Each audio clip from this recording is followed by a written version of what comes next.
ನಮಸ್ಕಾರ ಸ್ನೇಹಿತರೆ, welcome to V studymate YouTube channel. ನಾನು ವೆಂಕಟೇಶ್ ಪಾಟೀಲ್ ಅಂತ. ಸೊ ಯಾರೆಲ್ಲ ನನ್ನ V studymate YouTube channel subscribe ಮಾಡಿಲ್ಲ, ಸೊ ಪ್ಲೀಸ್ ಸಬ್ಸ್ಕ್ರೈಬ್ ಮಾಡಿ, ಹಾಗೆ ಬೆಲ್ ಬಟ್ಟೋದ್ರ ಮುಖಾಂತರ ಯಾವತ್ತೂ ಕೂಡ ನನ್ನ ವಿಡಿಯೋಗಳಿಗೆ ನೋಟಿಫೈ ಆಗಿ.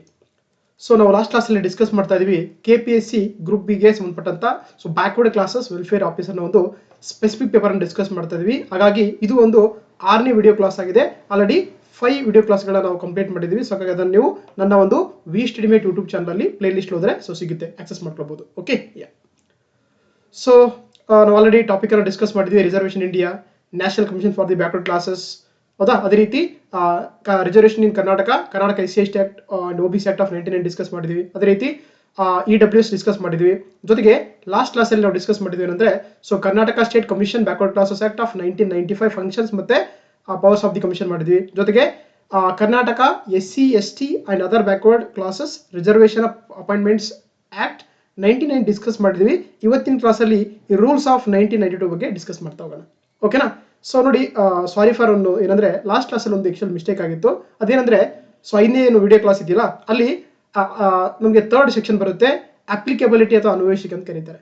ಸೊ ಅಲ್ಲಿ ನಾನು ಏನು ಹೇಳಿದ್ರೆ ಆಕ್ಚುಲಿ ಇಲ್ಲಿ ಏನು ಕೊಟ್ಟಿರುವಂತ ಒಂದು ಹುದ್ದೆಗಳಿದೆಯಲ್ಲ, ಆಕ್ಚುಲಿ ಆ ಹುದ್ದೆಗಳಿಗೆ ಏನಂತಂದ್ರೆ ಈ ಒಂದು Karnataka state, Karnataka SC/ST OBC reservation appointments acts ಇದೆಯಲ್ಲ, ಆಕ್ಚುಲಿ ಈ ಒಂದು ಹುದ್ದೆಗಳಿಗೆ ಅಪ್ಲಿಕೇಬಲ್ ಆಗಲ್ಲ. ಸೊ ನಾನೇನಂದ್ರೆ ಅದು ಅಪ್ಲಿಕೇಬಲ್ ಆಗುತ್ತೆ ಅಂತ ಹೇಳಿದ್ದೀನಿ, ಯಾಕಂದ್ರೆ because of the typing mistake ಆಗಿತ್ತು. ಸೊ ಹಾಗಾಗಿ ಏನಂದ್ರೆ ಇಲ್ಲಿ ಕೊಟ್ಟಿರುವಂತ ಹುದ್ದೆಗಳು, ಫಾರ್ ಎಕ್ಸಾಂಪಲ್ ನೋಡಿ ಅಂದ್ರೆ ಸಂಶೋಧನೆಗೆ ನಡೆಸುವಂತಹ ಹುದ್ದೆಗಳಾಗಿರ್ಬೋದು, ಅಥವಾ ಗೈಡೆನ್ಸ್ ನೀಡುವಂತಹ ಹುದ್ದೆಗಳಾಗಿರ್ಬೋದು, ಅಥವಾ ಸೈಂಟಿಫಿಕ್ ವೈಜ್ಞಾನಿಕ ಹುದ್ದೆಗಳಾಗಿರ್ಬೋದು, ಹೌದಾ? ಎನಿ ಕಾಂಟ್ರಾಕ್ಟ್ ಹುದ್ದೆಗಳಾಗಿರ್ಬೋದು, ಅಥವಾ ಎಕ್ಸ್-ಕ್ಯಾಡರ್ ಪೋಸ್ಟ್ಗಳಾಗಿರ್ಬೋದು, ಅಥವಾ ಟ್ರಾನ್ಸ್ಫರ್ ಮತ್ತೆ ಡೆಪ್ಯುಟೇಷನ್ಗಳಲ್ಲಿ ಅಂತಂದ್ರೆ ಆಕ್ಚುಲಿ ಈ ಒಂದು ಕಾಯ್ದೆ ಅಪ್ಲಿಕೇಬಲ್ ಆಗಲ್ಲ ಅಂತ ನಿಮ್ಗೆ ಗೊತ್ತಿರಬೇಕಾಗುತ್ತೆ. ಓಕೆನಾ? So sorry for this mistake, so please make correction. So ಹಾಗಾಗಿ ಈ ಹುದ್ದೆಗಳಿಗೆ ಏನು Karnataka SC/ST OBC reservation appointments act of 1990 ಇದೆಯಲ್ಲ, ಸೊ ಅದು ಏನಂದ್ರೆ ಆಕ್ಚುಲಿ ಇಲ್ಲಿ ಅಪ್ಲಿಕೇಬಲ್ ಆಗಲ್ಲ, ನಿಮ್ಗೆ ಗೊತ್ತಿರಬೇಕಾಗುತ್ತೆ. ಓಕೆನಾ? So please make the correction. Sorry for this mistake. Okay, so ಇವತ್ತಿನ ಕ್ಲಾಸಲ್ಲಿ ಡಿಸ್ಕಸ್ ಮಾಡ್ತಾ ಹೋಗೋಣ. ಸೊ ಅದು ಏನಂದ್ರೆ ನಾವು ಲಾಸ್ಟ್ ಕ್ಲಾಸಲ್ಲಿ ಕರ್ನಾಟಕ ಪರಿಶಿಷ್ಟ ಜಾತಿಗಳು, ಪರಿಶಿಷ್ಟ ಪಂಗಡ, ಇತರೆ ಹಿಂದುಳಿದ ವರ್ಗಗಳ ಒಂದು ನೇಮಕಾತಿ ಮೀಸಲಾತಿಗಳ ಬಗ್ಗೆ ಡಿಸ್ಕಸ್ ಮಾಡಿದ್ವಿ, ಕಾಯ್ದೆ ಬಗ್ಗೆ 1990 ಬಗ್ಗೆ. ಸೊ ಇವತ್ತಿನ ಕ್ಲಾಸಲ್ಲಿ ರೂಲ್ಸ್ ಆಫ್ 92 ಅಂದ್ರೆ ಈ ಒಂದು ಕಾಯ್ದೆ ಏನ್ ಮಾಡ್ತಾರೆ ಅಂದ್ರೆ 1992 ಕೆಲವೊಂದು ರೂಲ್ಸ್ ಮಾಡ್ತಾ ಹೋಗ್ತಾರೆ, ನಿಯಮಗಳು ಮಾಡ್ತಾ ಹೋಗ್ತಾರೆ. ಸೊ ಅದನ್ನ ಇವತ್ತಿನ ಕ್ಲಾಸಲ್ಲಿ ಡಿಸ್ಕಸ್ ಮಾಡ್ತಾ ಹೋಗೋಣ. ಹಾಗಾಗಿ ಈ ಆಕ್ಟ್ ನ ಒಂದು 2ನೇ ಪಾರ್ಟ್ ನ ಒಂದು ವಿಡಿಯೋ ಅಂತ ಹೇಳ್ಬೋದು ನಾವು. ಎಸ್, ಸೊ ನೋಡಿ, ಹೌದಾ? Karnataka schedule caste, schedule tribes and other backward classes reservation of appointments et cetera rules of the 1992 ಅಥವಾ ನಿಯಮಗಳು 1992 ಇವತ್ತಿನ ಕ್ಲಾಸಲ್ಲಿ ಡೀಟೇಲ್ ಆಗಿ ಡಿಸ್ಕಸ್ ಮಾಡ್ತಾ ಹೋಗೋಣ. ನೋಡಿ, ಏನು ಈ ಒಂದು ಆಕ್ಟ್ ಅಲ್ಲಿ ಅಂದ್ರೆ ಈ ಒಂದು ಏನು ನಿಯಮಗಳಿದೆಯಲ್ಲ, ಸೊ ಇದರಲ್ಲಿ ಅಂತಂದ್ರೆ ಟೋಟಲ್ ಆಗಿ 13 ಒಂದು ನಿಯಮಗಳನ್ನು ಮಾಡಿದ್ದಾರೆ. ಸೊ 13 ಏನಂದ್ರೆ ರೂಲ್ಸ್ ಮಾಡಿದ್ದಾರೆ. ಸೊ ಒಂದ್ ಬಂದು ನಮಗೆ ರೂಲ್ ಒಂದು ಬಂದು ಟೈಟಲ್ಸ್ ಅಂಡ್ ಕಮೆನ್ಸ್ಮೆಂಟ್ ಅಂತ ಇದೆ. ಅದೇ ರೀತಿ 2ನೇ ಒಂದು ರೂಲ್ ಅಲ್ಲಿ ವ್ಯಾಖ್ಯಾನಗಳ ಬಗ್ಗೆ ಹೇಳಿಕೊಡ್ತಾ ಹೋಗ್ತಾರೆ. ಅದೇ ರೀತಿ ನಮಗೆ 3ನೇ ರೂಲ್ ಅಲ್ಲಿ ಅಂದ್ರೆ ಮೀಸಲಾತಿ ಬಗ್ಗೆ ಹೇಳಿಕೊಡ್ತಾರೆ. ಸೊ ಅದೇ ರೀತಿ 4ನೇದರಲ್ಲಿ ಕ್ಯಾಸ್ಟ್ ವೆರಿಫಿಕೇಶನ್ ಕಮಿಟಿ ಅಥವಾ ಜಾತಿ ಪರಿಶೀಲನಾ ಸಮಿತಿ ಅಂತ ಕರಿತೀವಿ. ಸೊ ಅದೇ ರೀತಿ ಮತ್ತೆ 7ನೇಯಲ್ಲಿ ರಿವಿಷನ್ ಬಗ್ಗೆ ಹೇಳಿಕೊಡ್ತಾರೆ. 8 ಅಲ್ಲಿ ನಿಯಮದಲ್ಲಿ admission to the education institution ಬಗ್ಗೆ ಹೇಳಿಕೊಡ್ತಾ ಹೋಗ್ತಾರೆ. ಹೀಗೆ ಟೋಟಲ್ ಆಗಿ ಅಂದ್ರೆ ನಮಗೆ 13 ನಿಯಮಗಳನ್ನ ಆಕ್ಚುಲಿ ಈ ಒಂದು ಕಾಯ್ದೆ ಅಡಿಯಲ್ಲಿ ಮಾಡಲಾಗುತ್ತೆ. ಸೊ ಹಾಗಾಗಿ ಅವೆಲ್ಲನೂ ಕೂಡ ಇವತ್ತಿನ ಕ್ಲಾಸ್ ಅಲ್ಲಿ ಡೀಟೇಲ್ಡ್ ಆಗಿ ಡಿಸ್ಕಸ್ ಮಾಡ್ತಾ ಹೋಗೋಣ. ಸೊ ಫಸ್ಟ್ ಒಂದು ರೂಲ್ ನೋಡ್ತಾ ಹೋಗೋಣ. ಸೊ ಫಸ್ಟ್ ಏನಿರುತ್ತೆ ನೋಡಿ, so short title and commencement ಅಂತ ಕರೀತಾರಲ್ವಾ, ಹೌದಾ? ಏನಿದೆ ನೋಡಿ, ಶಾರ್ಟ್ ಟೈಟಲ್ ಅಂಡ್ ಕಮೆನ್ಸ್ಮೆಂಟ್ ಅಂತ ಕರಿತೀವಿ. ಅದನ್ನ ನಾವು ಕನ್ನಡದಲ್ಲಿ ಹೆಸರು ಮತ್ತೆ ಪ್ರಾರಂಭ ಅಂತ ಮಾಡಿದ್ದಾರೆ. ಇದು ಏನಂದ್ರೆ ನಮಗೆ 1ನೇ ಒಂದು ರೂಲ್ ಅಥವಾ ನಿಯಮದಲ್ಲಿ ಮೆನ್ಷನ್ ಮಾಡ್ತಾ ಹೋಗ್ತಾರೆ. ಅಂದ್ರೆ ಈ ಒಂದು ಕಾಯ್ದೆಗೆ ಏನ್ ಹೇಳ್ತಾರೆ ಅಂದ್ರೆ ಆಕ್ಚುಲಿ ಕರ್ನಾಟಕ ಅನುಸೂಚಿತ ಜಾತಿಗಳು, ಅನುಸೂಚಿತ ಬುಡಕಟ್ಟುಗಳು ಮತ್ತು ಇತರೆ ಹಿಂದುಳಿದ ವರ್ಗಗಳ ನೇಮಕಾತಿಗಳ ಮುಂತಾದವುಗಳ ಮೀಸಲಾತಿ ನಿಯಮಗಳು 1992 ಅಂತ ಆಕ್ಚುಲಿ ಈ ಒಂದು ನಿಯಮಗಳಿಗೆ ಹೊಂದಿರುವಂತ ಹೆಸರು ಅಥವಾ ಟೈಟಲ್ ಅಂತ ಕರೀತಾರೆ. ಓಕೆ, ಇದು ಯಾವಾಗ ಜಾರಿಗೆ ಬರುತ್ತೆ ಅಂದ್ರೆ ಏನು ನಮ್ಮ ರಾಜ್ಯ ಒಂದು ಗೌರ್ಮೆಂಟ್ ಏನ್ ಮಾಡುತ್ತೆ, ಯಾವಾಗ ಗೆಜೆಟ್ ನೋಟಿಫಿಕೇಶನ್ ಆಗುತ್ತೆ ಆವಾಗ್ಲಿಂದ ಏನಾಗುತ್ತೆ ಅಂದ್ರೆ ಈ ಒಂದು ನಿಯಮಗಳು ನಮ್ಮ ರಾಜ್ಯಾದ್ಯಂತ ಜಾರಿಗೆ ಬರ್ತವೆ ಅಂತ ಹೇಳ್ಬೋದು. ಸೊ ಹಾಗಾಗಿ ಅದನ್ನ ನಮಗೆ ಫಸ್ಟ್ ಒಂದು ರೂಲ್ ಅಲ್ಲಿ ಮೆನ್ಷನ್ ಮಾಡ್ತಾ ಹೋಗ್ತಾರೆ. ನೆಕ್ಸ್ಟ್ ನೋಡಿ ತಗೋಣ 2ನೇ ಒಂದು ನಿಯಮ ಅಥವಾ ರೂಲ್ ಬಗ್ಗೆ. ಇಲ್ಲಿ ನಮಗೆ ಪರಿಭಾಷೆಗಳು ಅಥವಾ ಡೆಫಿನಿಷನ್ ಕೊಟ್ಟಿದ್ದಾರೆ. ಅಂದ್ರೆ ಈ ಒಂದು ನಿಯಮಗಳಿದೆಯಲ್ಲ, ಅಲ್ಲಿ ಕೆಲವೊಂದು ಪದಗಳು ಬಳಸ್ತಾ ಹೋಗ್ತಾರೆ.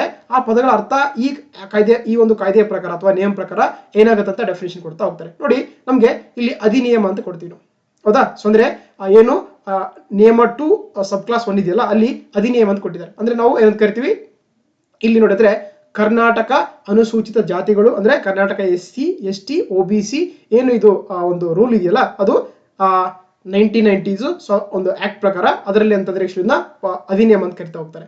ಅದೇ ರೀತಿ ನೋಡಿ ಈ ಒಂದು ಕಾಯ್ದೆ ರೂಲ್ ಪ್ರಕಾರ ಅಂದ್ರೆ ಶೈಕ್ಷಣಿಕ ಸಂಸ್ಥೆಗಳು ಅಥವಾ ಎಜುಕೇಶನ್ ಇನ್ಸ್ಟಿಟ್ಯೂಷನ್ ಅಂದ್ರೆ ನೋಡಿ ನಿಯಮ 2ರ ಒಂದು ಸಬ್ ಕ್ಲಾಸ್ 2 ಅಲ್ಲಿ ಮೆನ್ಷನ್ ಮಾಡ್ತಾ ಹೋಗ್ತಾರೆ. ಒಂದು ಎಜುಕೇಶನಲ್ ಇನ್ಸ್ಟಿಟ್ಯೂಷನ್ ಅಂತ ಕರೀತಾರೆ. ಅಂದ್ರೆ ಇಲ್ಲಿ ಯಾವೆಲ್ಲ ಒಂದು ಶೈಕ್ಷಣಿಕ ಸಂಸ್ಥೆಗಳು ಇರ್ತಾವೆ ಅಂತಂದ್ರೆ ಅವುಗಳು ಏನಂದ್ರೆ ನಮ್ಮ ರಾಜ್ಯ ಸರ್ಕಾರವು ಸ್ಥಾಪಿಸಿರುವಂತ ಅಥವಾ ಅವುಗಳನ್ನ ನಿರ್ವಹಣೆ ಮಾಡ್ತಿರುವಂತ ಅಥವಾ ಅವುಗಳಿಗೆ ಅನುದಾನ ನೀಡುತ್ತಿರುವಂತ ಏನು ಶೈಕ್ಷಣಿಕ ಸಂಸ್ಥೆಗಳಿದೆಯಲ್ಲ ಅವುಗಳನ್ನ ನಾವು ಶೈಕ್ಷಣಿಕ ಸಂಸ್ಥೆಗಳಂತ ಕರೀತಾರೆ. ಈ ಒಂದು 2ನೇ ನಿಯಮ ಒಂದು ಸಬ್ ಕ್ಲಾಸ್ 2 ಅಲ್ಲಿ.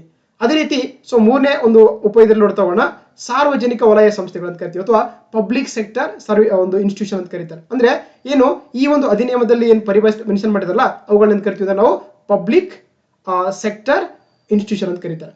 ಅದೇ ರೀತಿ 4th ಅಲ್ಲಿ ಮೆನ್ಷನ್ ಮಾಡ್ತಾ ಹೋಗ್ತಾರೆ ನೋಡಿ, ಜಾತಿ ಪರಿಶೀಲನಾ ಸಮಿತಿ ಅಥವಾ ಇದನ್ನ ಇಂಗ್ಲಿಷ್ ಕ್ಯಾಸ್ಟ್ ವೆರಿಫಿಕೇಶನ್ ಕಮಿಟಿ ಅಂತ ಕರೀತಾರೆ. ನೋಡಿ ಇದನ್ನ ನಿಯಮ 4ರಲ್ಲಿ ನಮಗೆ ಅಂದ್ರೆ ಈ ಒಂದು ಪರಿಭಾಷೆಯಲ್ಲಿ ಮೆನ್ಷನ್ ಮಾಡ್ತಾ ಹೋಗ್ತಾರೆ. ಅಂದ್ರೆ ಅನುಸಾರವಾಗಿ ರಚಿತವಾಗಿರುವಂತಹ ಏನು ಒಂದು ಸಮಿತಿ ಅಥವಾ ಒಂದು ಹೆಚ್ಚುವರಿ ಸಮಿತಿ ಇದೆಯಲ್ಲ ಅದನ್ನ ನಾವು ಕ್ಯಾಸ್ಟ್ ವೆರಿಫಿಕೇಶನ್ ಕಮಿಟಿ ಅಥವಾ ಜಾತಿ ಪರಿಶೀಲನಾ ಸಮಿತಿ ಅಂತ ಕರೀತಾರೆ. ಅದೇ ರೀತಿ 5ನೇ ಒಂದು ಅಧಿನಿಯಮ ಏನ್ ಹೇಳುತ್ತಂದ್ರೆ ಜಾತಿ ಮತ್ತು ಆದಾಯ ಪರಿಶೀಲನಾ ಸಮಿತಿ. ನೋಡಿ 4 ಅಂದ್ರೆ ಬರೀ ಕ್ಯಾಸ್ಟ್ ವೆರಿಫಿಕೇಶನ್ ಕಮಿಟಿ ಇದ್ರೆ 5ನೇ ಉಪ ಅಧಿನಿಯಮ ಹೇಳ್ತಿದ್ರೆ ಆಕ್ಚುಲಿ ಇದು caste and income verification committee ಬಗ್ಗೆ ಹೇಳಿಕೊಡುತ್ತೆ. ಹೌದಾ, ಇದನ್ನ ನಿಯಮ 2ರ ಒಂದು 5ರ ಅನುಸಾರವಾಗಿ ಅಂದ್ರೆ ಆಕ್ಚುಲಿ ಇದನ್ನ ಒಂದು ಸಮಿತಿ ಅಥವಾ ಒಂದು ಹೆಚ್ಚುವರಿ ಸಮಿತಿಯಾಗಿ ಕೂಡ ರಚನೆ ಮಾಡ್ಕೊಳ್ಳೋಕೆ ಇಲ್ಲಿ ಅವಕಾಶ ಇರುತ್ತೆ. ಅದೇ ರೀತಿ ನಮಗೆ 6th ಇದರಲ್ಲಿ ಅಂತಂದ್ರೆ ನಮೂನೆ ಅಂತ ಕರಿತೀವಿ ಅಥವಾ ಇದನ್ನ ಇಂಗ್ಲಿಷ್ ಅಲ್ಲಿ ಫಾರ್ಮ್ ಅಂತ ಕರೀತಾರೆ. ಅದನ್ನ ಏನಾದರೂ ಕೂಡ ನಿಯಮಗಳಿಗೆ ಸೇರಿಸಲಾದಂತಹ ಒಂದು ನಮೂನೆ ಬಗ್ಗೆ ಕೊಡ್ತಾ ಹೋಗ್ತಾರೆ. ಅದೇ ರೀತಿ 8ರ ಒಂದು ಅಧಿನಿಯಮದಲ್ಲಿ ಅಂದ್ರೆ ಸಿಂಧುತ್ವ ಪ್ರಮಾಣ ಪತ್ರ ಅಥವಾ ನಾವು ವ್ಯಾಲಿಡಿಟಿ ಸರ್ಟಿಫಿಕೇಟ್ ಅಂತ ಕರೀತಾರೆ. ಅಂದ್ರೆ ನೋಡಿ ಇಲ್ಲಿ ಜಾತಿ ಪರಿಶೀಲನಾ ಸಮಿತಿ ಮತ್ತು ಜಾತಿ ಮತ್ತು ಆದಾಯ ಪರಿಶೀಲನಾ ಸಮಿತಿಯಿಂದ ಏನ್ ಕೊಟ್ಟಿರ್ತಾರೆ ನೀಡಲ್ಪಟ್ಟಿರ್ತಾರಲ್ವಾ ಅದನ್ನ ಏನಂತ ಕರಿತೀವಿ ಅಂತ ನಾವು ಸಿಂಧುತ್ವ ಪ್ರಮಾಣ ಪತ್ರ ಅಥವಾ ವ್ಯಾಲಿಡಿಟಿ ಸರ್ಟಿಫಿಕೇಟ್ ಅಂತ ಕರೀತಾರೆ. ಅದನ್ನ ನಮಗೆ 8ನೇ ಒಂದು ಅಧಿನಿಯಮದಲ್ಲಿ ಮೆನ್ಷನ್ ಮಾಡ್ತಾ ಹೋಗ್ತಾರೆ. ಓಕೆ,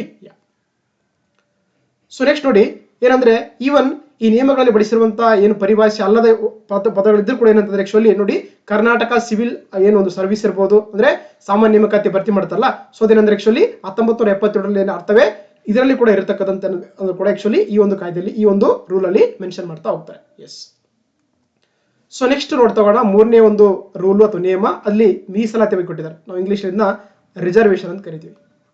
ಇದನ್ನ 3ನೇ ಒಂದು ರೂಲ್ ಅಲ್ಲಿ ಮೆನ್ಷನ್ ಮಾಡ್ತಾ ಹೋಗ್ತಾರೆ, ರಿಸರ್ವೇಶನ್ ಅಂತ ಕರೀತಾರೆ. ನೋಡಿ ಏನು ಈ ಒಂದು 3rd ರೂಲ್ ಇದೆಯಲ್ಲ ಇದನ್ನ ಅಂದ್ರೆ ಕಲಾಂ 4ರ ಒಂದು ಅಧಿನಿಯಮದಲ್ಲಿ ಅಂತಂದ್ರೆ ಆಕ್ಚುಲಿ ಈ ನಿಯಮಗಳು ಜಾರಿಗೆ ಬರುವ ದಿನಾಂಕದವರೆಗೆ ಏನಂತಂದ್ರೆ ಆಕ್ಚುಲಿ ಮೀಸಲಾತಿ ಬಗ್ಗೆ ರಾಜ್ಯ ಸರ್ಕಾರದಿಂದ ನೀಡಲಾಗಿರುವಂತ ಅಂದ್ರೆ ಏನು ಎಕ್ಸಿಕ್ಯೂಟಿವ್ ಆರ್ಡರ್ ಕೊಟ್ಟಿರ್ತಾರೆ ಅವೆಲ್ಲವೂ ಕೂಡ ಏನಂದ್ರೆ ಏನೇ ಒಂದು ರಾಜ್ಯ ಸರ್ಕಾರ ಚೇಂಜಸ್ ಮಾಡಿವರೆಗೂ ಕೂಡ ಅವೇನಾಗ್ತವೆ ಜಾರಿಯಲ್ಲಿ ಇರ್ತವೆ ಅಂತ ಹೇಳ್ತಾರೆ. That is the reservation 3rd rule of the reservation ಅಂತ ಹೇಳ್ಬೋದು. ಎಸ್, ನೆಕ್ಸ್ಟ್ ನೋಡ್ತಾ ಹೋಗೋಣ ರೂಲ್ 3A ಬಗ್ಗೆ ಕೊಟ್ಟಿದ್ದಾರೆ. ಇಲ್ಲಿ ಜಾತಿ ಪ್ರಮಾಣ ಪತ್ರ ಮತ್ತು ಆದಾಯ ಮತ್ತು ಜಾತಿ ಪ್ರಮಾಣ ಪತ್ರಗಳ ನೀಡಿಕೆ ನೋಡಿ ವೆರಿ ಇಂಪಾರ್ಟೆಂಟ್ ಇದು ಅಲ್ವಾ. ಹಾಗಾಗಿ ಈ ರೂಲ್ ಅಂದ್ರೆ 3ನೇ A ರೂಲ್ ಪ್ರಕಾರ ಯಾರಿಗೆ ಒಂದು ಜಾತಿ ಪ್ರಮಾಣ ಪತ್ರ ಮತ್ತು ಆದಾಯ ಹಾಗೂ ಜಾತಿ ಪ್ರಮಾಣ ಪತ್ರಗಳ ನೀಡಿಕೆ ಕೊಡೋಕೆ ಇಲ್ಲಿ ನಮೂನೆಗಳ ಯಾವ್ದು ಬಗ್ಗೆ ಮೆನ್ಷನ್ ಮಾಡ್ತಾ ಹೋಗ್ತಾರೆ. ನೋಡಿ ಇದನ್ನ ಆಕ್ಚುಲಿ ನಮಗೆ 3A ಸಬ್ ಕ್ಲಾಸ್ A ಅಲ್ಲಿ 4A ನ ಒಂದು ಪ್ರಕರಣ ಇದೆಯಲ್ಲ ಕೇಸ್ ಅಂತ ಕರಿತೀವಿ ನಾವು. ಅದರಲ್ಲಿ ಅಂತಂದ್ರೆ ಜಾತಿ ಪ್ರಮಾಣ ಪತ್ರ ಅಥವಾ ಆದಾಯ ಮತ್ತು ಜಾತಿ ಪ್ರಮಾಣ ಪತ್ರಗಳು ಏನಿರುತ್ತಿಲ್ಲ ಅದನ್ನ ಯಾರು ಬೇಕಾದ್ರೂ ಕೂಡ ಏನ್ ಮಾಡಬಹುದು ಅಂದ್ರೆ ನಾವು ಆಕ್ಚುಲಿ ಕೆಲವೊಂದು ಏನಂದ್ರೆ ಸಮರ್ಥನೆಗಾಗಿ ದಾಸ್ತಾವೇಜುಗಳನ್ನ ಅಥವಾ ಅವಶ್ಯಕವಾದ ಡಾಕ್ಯುಮೆಂಟ್ಸ್ ಗಳನ್ನ ಏನ್ ಮಾಡಬೇಕಾಗುತ್ತೆ. ಎ ಅಂದ್ರೆ ಫಾರ್ಮ್ ಎ, ಫಾರ್ಮ್ ಬಿ ಮತ್ತೆ ಫಾರ್ಮ್ ಸಿ ಅಲ್ಲಿ ಏನಂದ್ರೆ ಆಕ್ಚುಲಿ ಆ ನಮೂನೆಗಳನ್ನ ನಾವು ಭರ್ತಿ ಮಾಡಿ ಸಂಬಂಧಪಟ್ಟಂತ ಒಂದು ಇಲಾಖೆಗೆ ಕೊಡಬೇಕಾಗುತ್ತೆ. ಓಕೆನಾ. ಹಾಗಾಗಿ ಯಾವುದೇ ಒಬ್ಬ ವಿದ್ಯಾರ್ಥಿ ಆಗಿರ್ಬೋದು ಅಥವಾ ಯಾವುದೇ ಒಬ್ಬ ವ್ಯಕ್ತಿ ಆಗಿರ್ಬೋದು ಅಥವಾ ಏನಾದ್ರೂ ಕೂಡ ಜಾತಿ ಪ್ರಮಾಣ ಪತ್ರ ಬೇಕಾಗಿದ್ರೆ ಅಥವಾ ಆದಾಯ ಜಾತಿ ಮತ್ತು ಆದಾಯ ಪ್ರಮಾಣ ಪತ್ರ ಏನ್ ಮಾಡಬೇಕಾಗುತ್ತೆ ಅಥವಾ ಈ ಫಾರ್ಮ್ ಎ, ಫಾರ್ಮ್ ಬಿ ಅಥವಾ ಫಾರ್ಮ್ ಸಿ ಅಲ್ಲಿ ಫಿಲ್ಅಪ್ ಮಾಡೋದ್ರ ಮುಖಾಂತರ ಏನಂದ್ರೆ ಆಕ್ಚುಲಿ ಸಂಬಂಧಪಟ್ಟಂತ ಇಲಾಖೆ ಕೊಟ್ಟು ಆತ ಜಾತಿ ಪ್ರಮಾಣ ಪತ್ರವನ್ನ ಪಡ್ಕೊಳ್ಬಹುದು. ಹಾಗಾಗಿ ಫಾರ್ಮ್ಸ್ ಯಾವ್ದನ್ನ ಗೊತ್ತಿರ್ಬೇಕು ನಿಮಗೆ, ಅದು ಫಾರ್ಮ್ ಎ ಅಥವಾ ನಮೂನೆ ಎ, ನಮೂನೆ ಬಿ ಮತ್ತೆ ನಮೂನೆ ಸಿ ಅಂತ ಇರುತ್ತೆ ನೋಡಿ. ಓಕೆನಾ. ಅದೇ ರೀತಿ ನೋಡಿ 3A ಕ್ಲಾಸ್ 2 ಅಲ್ಲಿ ಏನ್ ಇರುತ್ತೆ ಸಬ್ ಕ್ಲಾಸ್ 2 ಇರುತ್ತೆ ನೋಡಿ. ಅರ್ಜಿ ಸಲ್ಲಿಸಿದ ಸ್ವೀಕರಿಸಿದ ನಂತರ ಏನ್ ಮಾಡ್ತಾರೆ ಅಂದ್ರೆ ಆಕ್ಚುಲಿ ನಾವು ಕಾಮನ್ ಆಗಿ ನಿಮ್ಗೆಲ್ಲ ಗೊತ್ತಿರೋ ಅಂತ ಏನ್ ಮಾಡ್ತೀವಿ ಅಂದ್ರೆ ತಹಶೀಲ್ದಾರ್ ಆಫೀಸ್ಗೆ ಏನ್ ಮಾಡ್ತೀವಿ ಅಂದ್ರೆ ನಮಗೆ ಜಾತಿ ಮತ್ತು ಆದಾಯ ಪ್ರಮಾಣ ಪತ್ರ ಪಡ್ಕೊಳ್ಳೋಕೆ ಅರ್ಜಿಗಳನ್ನ ಸಲ್ಲಿಸ್ತೀವಲ್ವಾ. ಹಾಗಾಗಿ ಅವ್ರೇನ್ ತಹಶೀಲ್ದಾರ್ ಈ ಒಂದು ಅಪ್ಲಿಕೇಶನ್ ಪಡ್ಕೊಳ್ತಾರಲ್ಲ ಅವ್ರು ಏನ್ ಮಾಡ್ಬೇಕು, ನಾವು ಕೊಟ್ಟಿರುವಂತ ಎಲ್ಲ ಡಾಕ್ಯುಮೆಂಟ್ಸ್ ಗಳನ್ನ ಅಂದ್ರೆ ವ್ಯಕ್ತಿ ಕೊಟ್ಟಿರುವಂತ ಅಥವಾ ವಿದ್ಯಾರ್ಥಿ ಕೊಟ್ಟಿರುವಂತ ಡಾಕ್ಯುಮೆಂಟ್ಸ್ ಗಳನ್ನ ವೆರಿಫಿಕೇಶನ್ ಮಾಡಿ ಅಥವಾ ಪರಿಶೀಲನೆ ಮಾಡಿಕೊಂಡು ಹೌದಾ. ಹಾಗಾಗಿ ಅದನ್ನ ಏನಂದ್ರೆ ವೆರಿಫಿಕೇಶನ್ ಮಾಡ್ಕೊಂಡು ನೋಡೋಕ್ಕಾಗತ್ತೆ.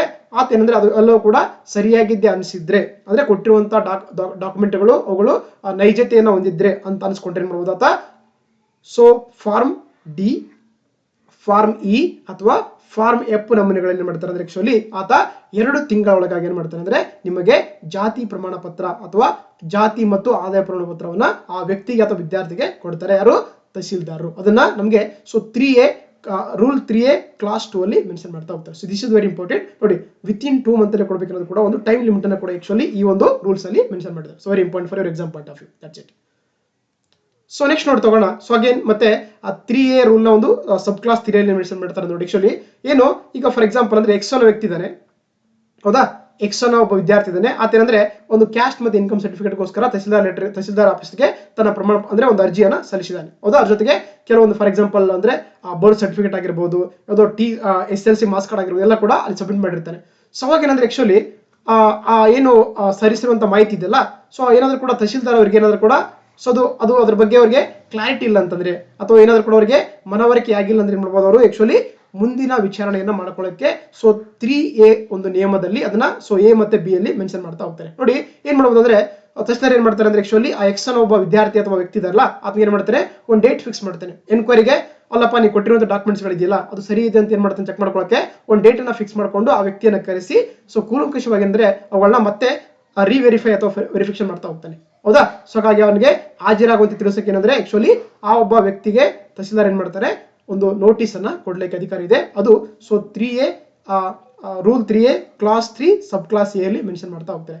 ಅದೇ ರೀತಿ ಸೊ ರೂಲ್ 3A ಕ್ಲಾಸ್ 3 ಸಬ್ ಕ್ಲಾಸ್ B ಏನಂತಂದ್ರೆ ನೋಡಿ, ಅವಾಗ ಅಂದ್ರೆ ವಿಚಾರಣೆ ಏನು ಅಂದ್ರೆ ಆ ವ್ಯಕ್ತಿ ಏನು ವಿಚಾರಣೆಗೆ ಬಂದಿರ್ತಾನೆ ತಹಸೀಲ್ ಆಫೀಸ್ಗೆ, ಅವಾಗ ಏನ್ ಮಾಡ್ಬೋದು, ಸೊ ಆ ವ್ಯಕ್ತಿಯಿಂದ ಅಂದ್ರೆ ಆ ವಿದ್ಯಾರ್ಥಿಯಿಂದ ಏನ್ ಮಾಡ್ಬೋದು, ತಹಸೀಲ್ದಾರರು ಶಾಲಾ ದಾಖಲೆಗಳನ್ನ ಅಥವಾ ಅವರ ಜನನ ನೋಂದಣಿಯನ್ನ ಅಥವಾ ಮತ್ತೆ ಯಾವ್ದಾದ್ರು ಡಾಕ್ಯುಮೆಂಟ್ಸ್ ಗಳಿದ್ರೆ ಓಕೆನಾ, ಜೊತೆಗೆ ಅವ್ರ ಪೇರೆಂಟ್ಸ್ ಗಳನ್ನ ಕೂಡ ಎನ್ಕ್ವೈರಿ ಮಾಡ್ಬೋದು, ಅಥವಾ ಅವರ ಒಂದು ಪೋಷಕರನ್ನು ಕೂಡ ಎನ್ಕ್ವೈರಿ ಮಾಡ್ಕೊಂಡು ಏನಂತಂದ್ರೆ ಆಕ್ಚುಲಿ ಆತನ ಒಂದು ಜಾತಿಯನ್ನ ಅಥವಾ ಧರ್ಮವನ್ನ, ಜಾತಿಯನ್ನ ಅಥವಾ ಆದಾಯವನ್ನ ಸೊ ಅದನ್ನ ನೈಜತೆಯನ್ನ ಕಂಡುಕೊಳ್ಳಕ್ಕೆ ತಹಸೀಲ್ದಾರ್ಗೆ ಏನಂದ್ರೆ ಆಕ್ಚುಲಿ ಈ ಒಂದು ಸೊ 3A ರೂಲ್ ನಲ್ಲಿ ನಮಗೆ ಮೆನ್ಷನ್ ಮಾಡ್ತಾ ಹೋಗ್ತಾರೆ, ಓಕೆನಾ. ಇನ್ನು ಏನಂದ್ರೆ ಆಕ್ಚುಲಿ ಇಷ್ಟಾದ್ರೂ ಕೂಡ ಅವ್ರಿಗೆ ಡೌಟ್ ಬಂದ್ರೆ ಏನ್ ಮಾಡ್ಬೋದು ಅಂದ್ರೆ ಇನ್ನು ಏನ್ ಮಾಡ್ಬೋದು ತಹಸೀಲ್ದಾರ್ ಅವರು, ಸೊ ಫಾರ್ ಎಕ್ಸಾಂಪಲ್ ಅಂದ್ರೆ ಏನ್ ಕೊಟ್ಟಿರುವಂತ ಎಕ್ಸ್ ಅನ್ನೋ ವಿದ್ಯಾರ್ಥಿ ಅಥವಾ ಅಭ್ಯರ್ಥಿ ಇದಲ್ಲ ಅದೇನಾದ್ರು ಕೂಡ ಈ ಟ್ರೈಬ್ಸ್ ಅಥವಾ ಬುಡಕಟ್ಟಿಗೆ ಏನೋ ಸೇರಿದಾಗ ಏನ್ ಮಾಡ್ಬೋದು ಆಕ್ಚುಲಿ ಆತನ ಒಂದು ಮಾನವಶಾಸ್ತ್ರ ಅಂತ ಕರೀತಾರೆ. ಅಂದ್ರೆ ಏನಂದ್ರೆ ತಮ್ಮ ಒಂದು ಈಗ ಫಾರ್ ಎಕ್ಸಾಂಪಲ್ ಅಂದ್ರೆ ಅವರ ಒಂದು ಏನಂತಾರೆ ಅವರ ಜನಾಂಗದ ಒಂದು ಗುಣಲಕ್ಷಣಗಳಾಗಿರ್ಬೋದು, ಅವರ ಪೂಜಿಸುವಂತ ದೇವರುಗಳಾಗಿರ್ಬೋದು, ಹೌದಾ, ಅವರು ಆಚರಿಸುವಂತ ಆಚರಣೆಗಳಾಗಿರ್ಬೋದು, ಅವರ ಸಂಪ್ರದಾಯಗಳಾಗಿರ್ಬೋದು, ಹೌದಾ. ಅದೇ ರೀತಿ ಅವರು ಪಾಲಿಸುವಂತ ವಿವಾಹ ಪದ್ಧತಿಗಳಾಗಿರ್ಬೋದು, ಮತ್ತೆ ಅವರು ಸತ್ತಾಗ ಮಾಡುವಂತ ಒಂದು ಏನಂತಾರೆ ಉತ್ತರ ಕ್ರಿಯೆಗಳಂತ ಕರಿತೀವಿ, ಅಥವಾ ಶವಗಳು ಉಳುವಂತ ವಿಧಾನಗಳಾಗಿರ್ಬೋದು.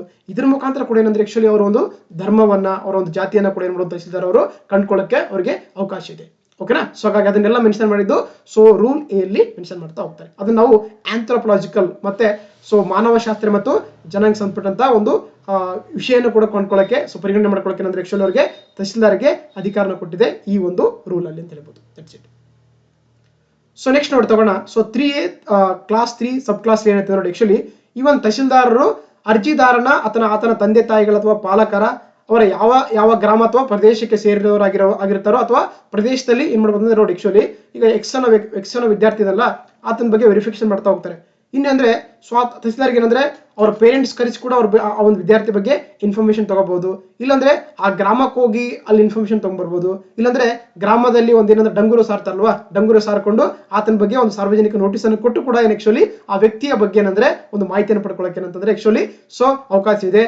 ಜೊತೆಗೆ ನೋಡಿ ಯಾರಾದ್ರೂ ಕೂಡ ಆಕ್ಚುಲಿ ಆ ವ್ಯಕ್ತಿಯ ಒಂದು ಜಾತಿಯನ್ನ ಅಥವಾ ಜಾತಿ ಮತ್ತು ಆದಾಯ ಪ್ರಮಾಣ ಪತ್ರದ ಒಂದು ಕೊಡುವಂತ ಏನಂದ್ರೆ ಒಂದು ಇದನ್ನ ವಿರೋಧ ಮಾಡಿದ್ರೆ ಸೊ ಅಲ್ಲಿ ಕೂಡ ಆಕ್ಚುಲಿ ಅಂದ್ರೆ ಅಂತ ವ್ಯಕ್ತಿಯನ್ನು ಕರೆಸಿ ಏನ್ ಮಾಡ್ತಾರೆ ಅಂದ್ರೆ ಆಕ್ಚುಲಿ ಅವರ ಒಂದು ಸಾಕ್ಷ್ಯವನ್ನು ಕೂಡ ನೀಡ್ಕೊಳ್ಳಕ್ಕೆ ಅವಕಾಶ ಇದೆ. ಓಕೆ, ಫಾರ್ ಎಕ್ಸಾಂಪಲ್ ಅಂದ್ರೆ ಎಕ್ಸ್ ಹೇಳ್ತಾ ಇದ್ದಾನೆ ನಾನು SC ಅಂತ ಹೇಳ್ತಾನೆ, ಸೊ ಯಾರೋ ಅವ್ರ ಊರು ಏನ್ ಮಾಡ್ತಾರೆ ಇಲ್ಲ ಸರ್ ಅವ್ರು SC ಅಲ್ಲ OBC ಇದಾನೆ ಅಂತ ಹೇಳ್ತಾರೆ. ಅವಾಗ ಏನಂದ್ರೆ ಆಕ್ಚುಲಿ ಯಾವ ವ್ಯಕ್ತಿ ಹೇಳಿರ್ತಾನೆ ಆತನಿಂದ ಒಂದು ಸಾಕ್ಷಿಗಳನ್ನ ಪಡ್ಕೊಂಡು ಮತ್ತೆ ಅವ್ರ ಬಗ್ಗೆ ಎನ್ಕ್ವೈರಿ ಮಾಡ್ಕೊಳ್ಳಕ್ಕೆ ತಹಸೀಲ್ದಾರ್ಗೆ ನಮಗೆ ಸೊ 3A ಈ ಒಂದು ರೂಲ್ ನ ಇದರಲ್ಲಿ ಮೆನ್ಷನ್ ಮಾಡ್ತಾ ಹೋಗ್ತಾರೆ.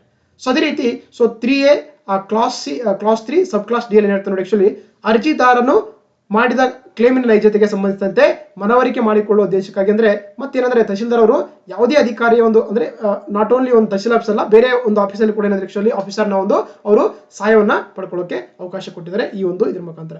ಅದೇ ರೀತಿ ನೋಡಿ ನಮಗೆ ಸೊ ಅಲ್ಲಿ ಏನ್ ಮಾಡಿದ್ರೆ ಇದು ಒಂದು ಸಬ್ ಕ್ಲಾಸ್ ಅಧಿನಿಯಮ ಏನ್ ಹೇಳ್ತಂದ್ರೆ ಅರ್ಜಿದಾರನು ಅಥವಾ ಅವರ ತಂದೆ ಅವರ ಪೋಷಕರು ಏನಂದ್ರೆ ಆಕ್ಚುಲಿ ತಹಸೀಲ್ದಾರ್ ಅಧಿಕಾರ ವ್ಯಾಪ್ತಿಗೆ ದೊಳಗೆ ಇರದಿದ್ದ ಸಂದರ್ಭದಲ್ಲಿ ಆತನು ಅನುಸೂಚಿತ ಜಾತಿ ಅಂದ್ರೆ SC ಆಗಿರ್ಬೋದು ಅಥವಾ ST ಆಗಿರ್ಬೋದು, ಅವಾಗ ಏನ್ ಮಾಡ್ಬೇಕಾಗತ್ತೆ, ತಹಸೀಲ್ದಾರರು ಜಿಲ್ಲಾ ಸಮಾಜ ಕಲ್ಯಾಣಾಧಿಕಾರಿಗಳೇ ಅಥವಾ ಹಿಂದುಳಿದ ವರ್ಗಗಳ ಸೇರಿದ ವ್ಯಕ್ತಿಗಳೇ ಆಗಿದ್ರೆ ಅವ್ರನ್ನ ಏನಂತಂದ್ರೆ ಆಕ್ಚುಲಿ ಹಿಂದುಳಿದ ವರ್ಗಗಳ ಒಂದು ಅಧಿಕಾರಿಗೆ ಏನಂತಂದ್ರೆ ಆಕ್ಚುಲಿ ಲಭ್ಯ ಇರುವಂತಹ ಒಂದು ವೃತ್ತಿ ಸಂಬಂಧ ಸಹಾಯವನ್ನ ಕೂಡ ನೀಡುವಂತೆ ಏನ್ ಮಾಡಬಹುದು, ಅವರಿಗೆ ಒಂದು ಉಲ್ಲೇಖದ ಮೂಲಕ ಕೇಳಬಹುದು. ಅಂದ್ರೆ ನೋಡಿ, ಈ ಎಕ್ಸ್ಟರ್ನಲ್ ವ್ಯಕ್ತಿ ಏನು ಅಪ್ಲಿಕೇಶನ್ ಹಾಕಿದಲ್ಲ ಅದ್ರ ಬಗ್ಗೆ ಡೌಟ್ ಇದೆ ತುಂಬಾ. ಓಕೆ, ಫಾರ್ ಎಕ್ಸಾಂಪಲ್ ಆತೇನಾದ್ರೂ ಕೂಡ SC ಆಗಿದ್ರೆ, ಪರಿಶಿಷ್ಟ ಜಾತಿ ಆಗಿದ್ರೆ ಅಥವಾ ST ಆಗಿದ್ರೆ ಏನ್ ಮಾಡ್ಬೋದು, ತಹಸೀಲ್ದಾರ್ ಅವರು ಅಲ್ಲಿರುವಂತ ಅಂದ್ರೆ ಏನ್ ಮಾಡ್ಬೋದು ಅಂದ್ರೆ ಇಲ್ಲಿನ ಸಮಾಜ ಕಲ್ಯಾಣದ ಅಧಿಕಾರಿ ಆಗಿರ್ಬೋದು. ಅದೇ ರೀತಿ ಅದೇನಾದ್ರೂ ಕೂಡ OBC ಆಗಿದ್ರೆ ಏನ್ ಮಾಡ್ಬೋದು ಅಂದ್ರೆ ಹಿಂದುಳಿದ ವರ್ಗಗಳ ಒಂದು ಅಧಿಕಾರಿಗೆ ಏನಂದ್ರೆ ಆಕ್ಚುಲಿ ಅವರಲ್ಲಿರುವಂತಹ ಒಂದು ವೃತ್ತಿ ಸಂಬಂಧಪಟ್ಟಂತ ಇನ್ಫಾರ್ಮೇಶನ್ ನ ಅವರು ಪಡ್ಕೊಳ್ಳಕ್ಕೆ ಅವಕಾಶ ಕೊಡ್ತಾ ಹೋಗ್ತಾರೆ ಈ ಒಂದು ರೂಲ್ ಪ್ರಕಾರ ಅಂತ ಹೇಳ್ಬೋದು. ಸೊ ನೆಕ್ಸ್ಟ್ ನೋಡ್ ತಗೋಣ 3AF. ಹೌದಾ, ಸೊ 3A ರೂಲ್ ಕ್ಲಾಸ್ 3 ಸಬ್ ಕ್ಲಾಸ್ F ಅಲ್ಲಿ ಏನಂದ್ರೆ ನೋಡಿ, ತಹಶೀಲ್ದಾರರು ಅವಶ್ಯವೆಂದು ಭಾವಿಸಿದರೆ ಹೆಚ್ಚಿನ ಮಾಹಿತಿ ಅಥವಾ ದಸ್ತಾವೇಜು ವಿಷಯಗಳನ್ನ ತರಿಸ್ಕೊಳ್ಬಹುದು. ಅಂದ್ರೆ ಏನೊಬ್ಬ ಅಭ್ಯರ್ಥಿ ಅಥವಾ ವಿದ್ಯಾರ್ಥಿ ಇದೆಲ್ಲ ಅದೇನಾದ್ರು ಅಂದ್ರೆ ಅಪ್ಲಿಕೇಶನ್ ಹಾಕಿರ್ತಾನೆ, ಏನೋ ಡಾಕ್ಯುಮೆಂಟ್ಸ್ ಕೊಟ್ಟಿರ್ತಾನೆ, ಅದು ಸಾಕಾಗಿಲ್ಲ ಅಂದ್ರೆ ಇನ್ನೂ ಬೇರೆ ಬೇರೆ ಡಾಕ್ಯುಮೆಂಟ್ಸ್ಗಳು ಕೂಡ ತರಿಸ್ಕೊಳ್ಳಕ್ಕೆ ತಹಶೀಲ್ದಾರ್ ಅವರಿಗೆ ಅವಕಾಶ ಇರುತ್ತೆ, ಅಧಿಕಾರ ಕೊಟ್ಟಿರ್ತಾರೆ ಈ ಒಂದು ರೂಲ್ ಪ್ರಕಾರ. ಸೊ ಅದೇ ರೀತಿ G ಪ್ರಕಾರ ಅಂತ ನೋಡಿ, ತಹಶೀಲ್ದಾರರು ಮೇಲೆ ನಿರ್ದೇಶಿಸಿದ ಯಾವುದೇ ರೀತಿಯಲ್ಲಿ ವಿಚಾರಣೆಯನ್ನ ನಡೆಸಿದ ಅಂತ ಹೇಳಿದ್ರೆ ಅರ್ಜಿಯನ್ನು ಸ್ವೀಕರಿಸಿದ 2 ತಿಂಗಳೊಳಗಾಗಿ ಜಾತಿ ಪ್ರಮಾಣ ಪತ್ರವನ್ನ ಅಥವಾ ಆದಾಯ ಮತ್ತು ಅಥವಾ ಜಾತಿ ಪ್ರಮಾಣ ಪತ್ರವನ್ನ DE ಅಥವಾ F ಒಂದು ನಮೂನೆಯಲ್ಲಿ ನೀಡಬಹುದು, ಅಥವಾ ಇಲ್ಲಾಂದ್ರೆ ತಿರಸ್ಕಾರ ಮಾಡೋದು. ವೆರಿ ಇಂಪಾರ್ಟೆಂಟ್ ನೋಡಿ. ಹೌದಾ, ಈಗ ನಾವೇನು ಅಪ್ಲಿಕೇಶನ್ ಹಾಕಿರ್ತೀವಲ್ಲ ಅದನ್ನ ವಿತಿನ್ ಅಂದ್ರೆ 2 ಮಂತ್ ಒಳಗಡೆ ಆಕ್ಚುಲಿ ತಹಸೀಲ್ದಾರ್ ಏನ್ ಮಾಡಬೇಕಾಗತ್ತೆ, ಜಾತಿ ಮತ್ತು ಆದಾಯ ಪ್ರಮಾಣ ಪತ್ರವನ್ನ ಆ ವ್ಯಕ್ತಿಗೆ ಅಥವಾ ಅಭ್ಯರ್ಥಿಗೆ ಕೊಡಬೇಕಾಗುತ್ತೆ. ಅದು ಯಾವ ಫಾರ್ಮೆಟ್ ಅಲ್ಲಿ, ಅದು ಫಾರ್ಮ್ D ಆಗಿರ್ಬೋದು, ಫಾರ್ಮ್ E ಆಗಿರ್ಬೋದು ಅಥವಾ ಫಾರ್ಮ್ F ನಮೂನೆಯಲ್ಲಿ ಕೊಡಬಹುದು. ಇಲ್ಲಾಂದ್ರೆ ಏನೋ ಡಾಕ್ಯುಮೆಂಟ್ಸ್ ಗಳು ಕೊಟ್ಟಿದ್ರೆ ರಾಂಗ್ ಆಗಿದ್ರೆ ಅವ್ರೇನ್ ಮಾಡೋದು, ಅದನ್ನ ರಿಜೆಕ್ಟ್ ಮಾಡಕ್ ಕೂಡ ತಹಸೀಲ್ದಾರ್ ಅವರಿಗೆ ಅಧಿಕಾರ ಇದೆ ಅಂತ ಹೇಳ್ಬೋದು. ದಟ್ ಈಸ್ ಇದನ್ನ G ಅಲ್ಲಿ ಮೆನ್ಷನ್ ಮಾಡ್ತಾ ಹೋಗ್ತಾರೆ. ಅದೇ ರೀತಿ ನೋಡ್ತಗೋಣ. ಸೊ ನೆಕ್ಸ್ಟ್ 3rd B ಅಥವಾ ರೂಲ್ 3B ಬಗ್ಗೆ ನೋಡ್ತಗೋಣ. ಇದ್ರಲ್ಲಿ ನೋಡಿ ನಮಗೆ ಏನು 4A ಕ್ಲಾಸ್ ಇದೆಯಲ್ಲ ಅಥವಾ 4A ಒಂದು ಕೇಸ್ ಪ್ರಕರಣ ಇದೆಯಲ್ಲ, ಅದ್ರ ಏನಂದ್ರೆ ಈಗ ಫಾರ್ ಎಕ್ಸಾಂಪಲ್ ಅಂದ್ರೆ ತಹಸೀಲ್ದಾರ್ ಅವರು ನಾವು ಕೊಟ್ಟಿರುವಂತಹ ಅರ್ಜಿಯನ್ನ ರಿಜೆಕ್ಟ್ ಮಾಡ್ತಾ ಹೋಗ್ತಾರೆ. ಓಕೆನಾ, ಅವಾಗ ಏನ್ ಮಾಡ್ಬೋದು ನಾವು, ಸೊ ಅದರ ವಿರುದ್ಧವಾಗಿ ಮತ್ತೆ ನಾವು ಮೇಲ್ಮನವಿನ ಅಪೀಲ್ ಅನ್ನ ಸಲ್ಲಿಸಬಹುದು. ಅದು 4B ಒಂದು ರೂಲ್ ಅಲ್ಲಿ ಮೆನ್ಷನ್ ಮಾಡ್ತಾ ಹೋಗ್ತಾರೆ ನೋಡಿ. ಹೌದಾ, ಏನಂದ್ರೆ ಈ 4B ಪ್ರಕರಣದ ಅಡಿಯಲ್ಲಿ ಏನ್ ಮಾಡ್ಬೋದು ಅಂದ್ರೆ ಒಂದು ಅಪೀಲ್ ಅನ್ನ ಸ್ವೀಕರಿಸಿದ ನಂತರ ಏನೋ ಅಸಿಸ್ಟೆಂಟ್ ಕಮಿಷನರ್ ಏನಂದ್ರೆ ಆಕ್ಚುಲಿ ನಾವು ಅದನ್ನ ಸಲ್ಲಿಸಬಹುದು. ಅವಾಗ ಅಂದ್ರೆ ಅಸಿಸ್ಟೆಂಟ್ ಕಮಿಷನರ್ ಏನ್ ಮಾಡ್ತಾರೆ, ತಹಸೀಲ್ದಾರನ್ನ ಕರ್ಸ್ಕೊಳ್ತಾರೆ ಅಥವಾ ಅವರಿಂದ ಮಾಹಿತಿ ಪಡ್ಕೊಳ್ತಾರೆ, ಜೊತೆಗೆ ಆ ವ್ಯಕ್ತಿಯನ್ನ ಅಂದ್ರೆ ಆ ವಿದ್ಯಾರ್ಥಿಯನ್ನ ಕೂಡ ಕರ್ಸ್ಕೊಂಡು ಏನ್ ಮಾಡ್ತಾರೆ, ಆಕ್ಚುಲಿ ಇಬ್ಬರ ಒಂದು ಮಾಹಿತಿಯನ್ನು ಪಡ್ಕೊಂಡು ಏನ್ ಮಾಡ್ತಾರೆ, ಸೊ ಅವರು ಕೂಡ ವಿಚಾರಣೆ ಮಾಡಬಹುದು ಅಥವಾ ಅದರ ಒಂದು ಕೂಲಂಕುಷವಾಗಿ ಚೆಕ್ ಮಾಡಿ ಏನ್ ಮಾಡ್ತಾರೆ, ಆಕ್ಚುಲಿ ಅವರು ವಿತಿನ್ 1 ಮಂತ್ ಅಂದ್ರೆ 1 ತಿಂಗಳೊಳಗೆ ಏನ್ ಮಾಡಬಹುದು, ಆಕ್ಚುಲಿ ಅವರು ಆದೇಶವನ್ನ ಹೊರಡಿಸಬಹುದು. ಅದು ಕೂಡ ಹಾಗಾಗಿ ಮೇಲ್ಮನವಿ ಸಲ್ಲಿಸಿಕೊಳ್ಳೋ ಕೂಡ ನಮಗೆ ಅಧಿಕಾರ ಕೊಡ್ತಾ ಹೋಗ್ತಾರೆ. ಅದು 3B ನ ಒಂದು ರೂಲ್ ಅಂತ ಹೇಳ್ಬೋದು. ಓಕೆನಾ. ಅದೇ ರೀತಿ 3C ನೋಡ್ತಗೋಣ. ತಹಶೀಲ್ದಾರ್ ನೀಡಿದ ಪ್ರಮಾಣ ಪತ್ರದ ಸಿಂಧುತ್ವ ಅಂತ ಕರೀತಾರೆ.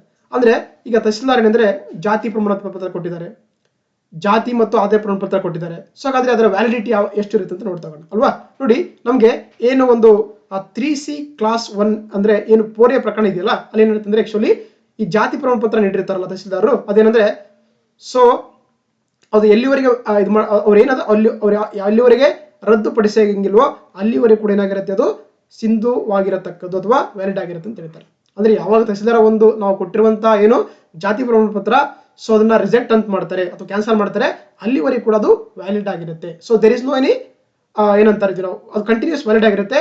ಯಾವಾಗ ಅದನ್ನ ರಿಜೆಕ್ಟ್ ಮಾಡ್ತಾರೆ ಅಥವಾ ಕ್ಯಾನ್ಸಲ್ ಮಾಡ್ತಾರೆ ಅವಾಗ ಮಾತ್ರನೇ ಆ ಜಾತಿ ಪ್ರಮಾಣ ಪತ್ರ ಏನ್ ಮಾಡುತ್ತೆ, ಅದರ ಒಂದು ವ್ಯಾಲಿಡಿಟಿಯನ್ನ ಕಳ್ಕೊಳ್ಳುತ್ತೆ ಅಂತ ಹೇಳ್ತೀವಿ ನಾವು. ಸೊ ಅದು 3C ಕ್ಲಾಸ್ 1 ಅಲ್ಲಿ. ಅದೇ ರೀತಿ ಸೊ 3C ಕ್ಲಾಸ್ 2 ಏನ್ ಹೇಳುತ್ತೆ ನೋಡಿ, ಆಕ್ಚುಲಿ ಇದು ಕೂಡ 4A ಪ್ರಕರಣದ ಮೇರೆಗೆ ಏನಂದ್ರೆ ಸೊ ನೀಡಲಾದ ಆದಾಯ ಮತ್ತು ಜಾತಿ ಪ್ರಮಾಣ ಪತ್ರ ಇದೆಯಲ್ಲ, ಇದು ಏನಂದ್ರೆ ಸಾಮಾನ್ಯವಾಗಿ ನಮ್ಗೆ ಗೊತ್ತಿರುವಂತೆ 5 ವರ್ಷ ವ್ಯಾಲಿಡ್ ಇರುತ್ತೆ ನೋಡಿ. ಹೌದಾ, ನಾವು ಸಾಮಾನ್ಯವಾಗಿ ನಿಮಗೆಲ್ಲ ಗೊತ್ತಿರುವಂತೆ ಪರಿಶಿಷ್ಟ ಜಾತಿ ಪರಿಶಿಷ್ಟ ಪಂಗಡಕ್ಕೆ ಏನ್ ಮಾಡ್ತಾರೆ ಅಂದ್ರೆ ಬರೀ ಜಾತಿ ಪ್ರಮಾಣ ಪತ್ರ ಕೊಡ್ತಾರೆ. ಅವ್ರಿಬ್ಬ SC ST ಬಿಟ್ಟು ಏನ್ ಮಾಡ್ತಾರೆ, ಕಾಮನ್ ಆಗಿ ಬೇರೆಯವರಿಗೆಲ್ಲ ಹಿಂದುಳಿದವರಿಗೆ ಏನ್ ಮಾಡ್ತಾರೆ ಜಾತಿ ಮತ್ತು ಆದಾಯ ಪ್ರಮಾಣ ಪತ್ರ ಕೊಡ್ತಾ ಹೋಗ್ತಾರೆ. ಹೌದಾ, ಸೊ ಹಾಗಾಗಿ ಜಾತಿ ಮತ್ತು ಆದಾಯ ಜಾತಿ ಪ್ರಮಾಣ ಪತ್ರ ಇರುತ್ತಲ್ಲ ಅದೇನಂದ್ರೆ ಸೊ ಅದು ಎಲ್ಲಿವರೆಗೆ ಕ್ಯಾನ್ಸಲ್ ಮಾಡಲು ಅಲ್ಲಿವರೆಗೆ ಕೂಡ ಅದು ವ್ಯಾಲಿಡ್ ಆಗಿರುತ್ತೆ. ಆದ್ರೆ ಏನು ಇದು ಆದಾಯ ಪ್ರಮಾಣ ಪತ್ರ ಇರುತ್ತಲ್ಲ ಅದೇನಂದ್ರೆ ಅದರ ಒಂದು ಟರ್ಮ್ ಬಂದು ಸೊ 5 ವರ್ಷ ತನ ಇರುತ್ತೆ. ಯಾವಾಗ ಅದು ಇಶ್ಯೂ ಮಾಡಿರುತ್ತೆ ಡೇಟು, ಅವಾಗ್ಲಿಂದ ಮುಂದಿನ 5 ವರ್ಷಗಳ ಕೂಡ ಅದು ಚಾಲ್ತಿಯಲ್ಲಿ ಅಥವಾ ವ್ಯಾಲಿಡ್ ಆಗಿರುತ್ತೆ ಅಂತ ಹೇಳ್ತೀನಿ. ಅದನ್ನ ಸೊ 3C ಕ್ಲಾಸ್ 2 ಅಲ್ಲಿ ಮೆನ್ಷನ್ ಮಾಡ್ತಾ ಹೋಗ್ತಾರೆ. ಸೊ ನೆಕ್ಸ್ಟ್ ನೋಡಿ ತಗೋಣ 4th ಒಂದು ಕ್ಲಾಸ್ ಅನ್ನ 3C ಅಲ್ಲಿ 4th ನೋಡಿ ತಗೋಣ.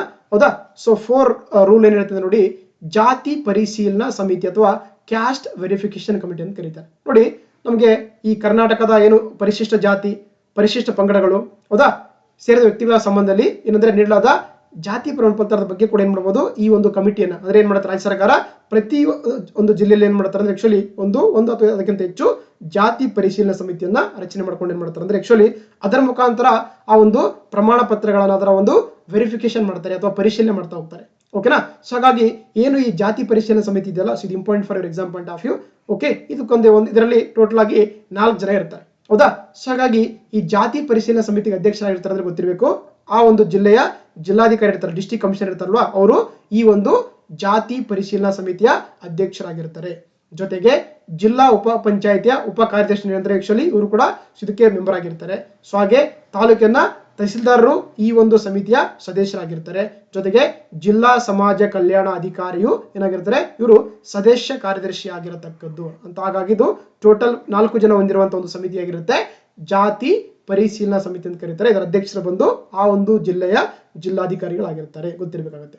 ಓಕೆನಾ. ನೋಡಿ, ಇನ್ನು ಏನಾದ್ರೂ ಕೂಡ ಎಕ್ಸ್ಟ್ರಾ ಒಂದು ಏನಿದ್ರು ಕೂಡ ಅಂದ್ರೆ ಇವನ್ ಏನ್ ಮಾಡಬಹುದು, ರಾಜ್ಯ ಸರ್ಕಾರ ಏನಂದ್ರೆ 1 ಅಥವಾ ಹೆಚ್ಚು ಏನಂದ್ರೆ ಹೆಚ್ಚುವರಿಯಾಗಿ ಏನ್ ಮಾಡಬಹುದು, ಜಾತಿ ಪರಿಶೀಲನಾ ಸಮಿತಿಯನ್ನ ರಚಿಸ್ಕೊಳ್ಳಕ್ಕೆ ಅಧಿಕಾರ ಕೊಡ್ತಾ ಹೋಗ್ತಾರೆ. Because of the work load ಆಗಿರ್ಬೋದು ಅಥವಾ ಏನೋ ಇಶ್ಯೂಸ್ ಆಗಿರ್ಬೋದು, ಅವಾಗ ಏನಂದ್ರೆ ಸೊ ಅದಕ್ಕೆ ಸತ್ಯ ಒಂದು ಇದು ಮಾಡ್ಕೊಳಕ್ಕೆ ಏನಂದ್ರೆ ಅವರು ಹೆಚ್ಚುವರಿಯಾಗಿ ಈ ಒಂದು ಕ್ಯಾಸ್ಟ್ ವೆರಿಫಿಕೇಶನ್ ಕಮಿಟಿಗಳನ್ನ ಮಾಡ್ಕೊಳ್ಳಕ್ಕೆ ರಚನೆ ಮಾಡ್ಕೊಳ್ಳಕ್ಕೆ ರಾಜ್ಯ ಸರ್ಕಾರಕ್ಕೆ ಈ ಒಂದು ಕಾಯ್ದೆ ಅವಕಾಶ ಕೊಟ್ಟಿದೆ. ಓಕೆನಾ. ಸೊ ಅವಾಗ ಏನಂದ್ರೆ ಈ ಹೆಚ್ಚುವರಿ ಜಾತಿ ಪರಿಶೀಲನಾ ಸಮಿತಿ ಇದೆಯಲ್ಲ, ಇದರಲ್ಲಿ ಯಾರು ಇರ್ತಾರೆ ನೋಡಿ ಆಕ್ಚುಲಿ, ಸೊ ಅದು ಸ್ಪೆಷಲ್ ಡೆಪ್ಯೂಟಿ ಕಮಿಷನರ್ ದರ್ಜೆ ಅಂತ ಕರೀತಾರೆ. ಅಂದ್ರೆ ಏನು, ಡೆಪ್ಯೂಟಿ ಕಮಿಷನರ್ ಏನ್ ರ್ಯಾಂಕ್ ಇರುತ್ತಲ್ಲ ಅದಕ್ಕಿಂತ ಯಾರು ಕಡಿಮೆ ಇರೋದ ರ್ಯಾಂಕ್ ಇರೋ ಅಂದ್ರೆ ಹೆಚ್ಚಿರುವಂತ ರ್ಯಾಂಕ್ ಅವ್ರನ್ನ ಏನ್ ಮಾಡ್ತಾರೆ ಆಕ್ಚುಲಿ ರಾಜ್ಯ ಸರ್ಕಾರ ಏನ್ ಮಾಡುತ್ತೆ, ಒಬ್ಬ ಅಧಿಕಾರಿಯನ್ನ ನೇಮಕ ಮಾಡುತ್ತೆ. ಅವರೇ ಈ ಒಂದು ಹೆಚ್ಚುವರಿ ಜಾತಿ ಪರಿಶೀಲನಾ ಸಮಿತಿ ಅಥವಾ ಸೊ ಎಕ್ಸ್ಟ್ರಾ ಕ್ಯಾಸ್ಟ್ ವೆರಿಫಿಕೇಶನ್ ಕಮಿಟಿಯ ಅಧ್ಯಕ್ಷರಾಗಿರ್ತಾರೆ. ಅದೇ ರೀತಿ ಸೊ ಉಪವಿಭಾಗದ ಅಸಿಸ್ಟೆಂಟ್ ಕಮಿಷನರ್ ಇರ್ತಾರಲ್ಲ, ಅವರು ಇದರ ಸದಸ್ಯರಾಗಿರ್ತಾರೆ. ಸೊ ಹಾಗೆ ತಾಲೂಕಿನ ತಹಸೀಲ್ದಾರ್ ಏನಾಗಿರ್ತಾರೆ, ಇವರಿಗೆ ಸದಸ್ಯರಾಗಿರ್ತಾರೆ. ಸೊ ಹಾಗೆ ಜಿಲ್ಲಾ ಸಮಾಜ ಕಲ್ಯಾಣಾಧಿಕಾರಿ ಇದಕ್ಕೆ ಸದಸ್ಯರಾಗಿರ್ತಾರೆ. ಓಕೆ.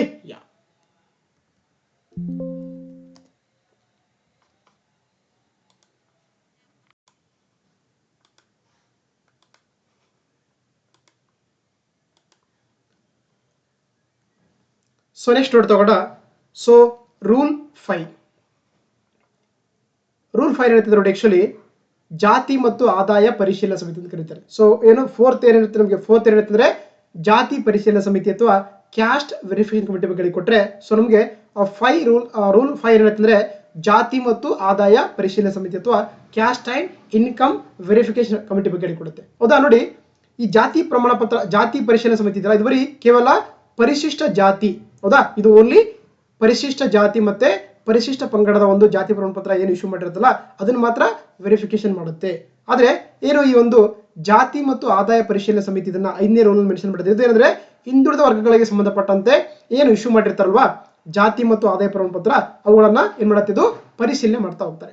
ಓಕೆ. ಸೊ ಹಾಗಾಗಿ ಇಲ್ಲಿ ಕೂಡ ಒಂದು ಸಮಿತಿಯ ರಚನೆ ಮಾಡ್ತಾ ಹೋಗ್ತಾರೆ, ಅದನ್ನ ಜಾತಿ ಮತ್ತು ಆದಾಯ ಪರಿಶೀಲನಾ ಸಮಿತಿ ಅಂತ ಕರೀತಾರೆ. ಇಲ್ಲಿ ಏನಾಗಿರ್ತಾರೆ ನೋಡಿ, ಇಲ್ಲಿ ಕೂಡ ಹಾಗೆ ಸೊ ಜಿಲ್ಲೆಯ ಜಿಲ್ಲಾಧಿಕಾರಿಗಳು ಇದರ ಒಂದು ಅಧ್ಯಕ್ಷರಾಗಿರತಕ್ಕದ್ದು ಅಂತ ಹೇಳಿಕೊಡುತ್ತೆ. ಜೊತೆಗೆ ಜಿಲ್ಲಾ ಪಂಚಾಯತಿಯ ಉಪ ಕಾರ್ಯದರ್ಶಿ ಆಗಿರ್ತಾರೆ, ಇದಕ್ಕೆ ಮೆಂಬರ್ ಆಗಿರ್ತಾರೆ. ಸೊ ಹಾಗೆ ಸಂಬಂಧಪಟ್ಟ ತಾಲೂಕಿನ ತಹಸೀಲ್ದಾರ್ ಆಗಿರ್ತಾರೆ, ಅದಕ್ಕೆ ಸೊ ಮೆಂಬರ್ ಆಗಿರ್ತಾರೆ. ಜೊತೆಗೆ ಜಿಲ್ಲಾ ಹಿಂದುಳಿದ ವರ್ಗಗಳ ಮತ್ತು ಅಲ್ಪಸಂಖ್ಯಾತ ಅಧಿಕಾರಿ ಇದರ ಸದಸ್ಯ ಕಾರ್ಯದರ್ಶಿ ಆಗಿರತಕ್ಕದ್ದು. ವೆರಿ ಇಂಪಾರ್ಟೆಂಟ್ ಹೌದಾ. ನೋಡಿ, ಏನು ಈ ಜಾತಿ ಪರಿಶೀಲನಾ ಸಮಿತಿ ಇದೆಯಲ್ಲ, ಸೊ ಇಲ್ಲಿ ಫಸ್ಟ್ 3 ಮೆಂಬರ್ಸ್ ಎಲ್ಲ 2 ಕೂಡ ಕಾಮನ್ ಆಗಿರ್ತಾರೆ.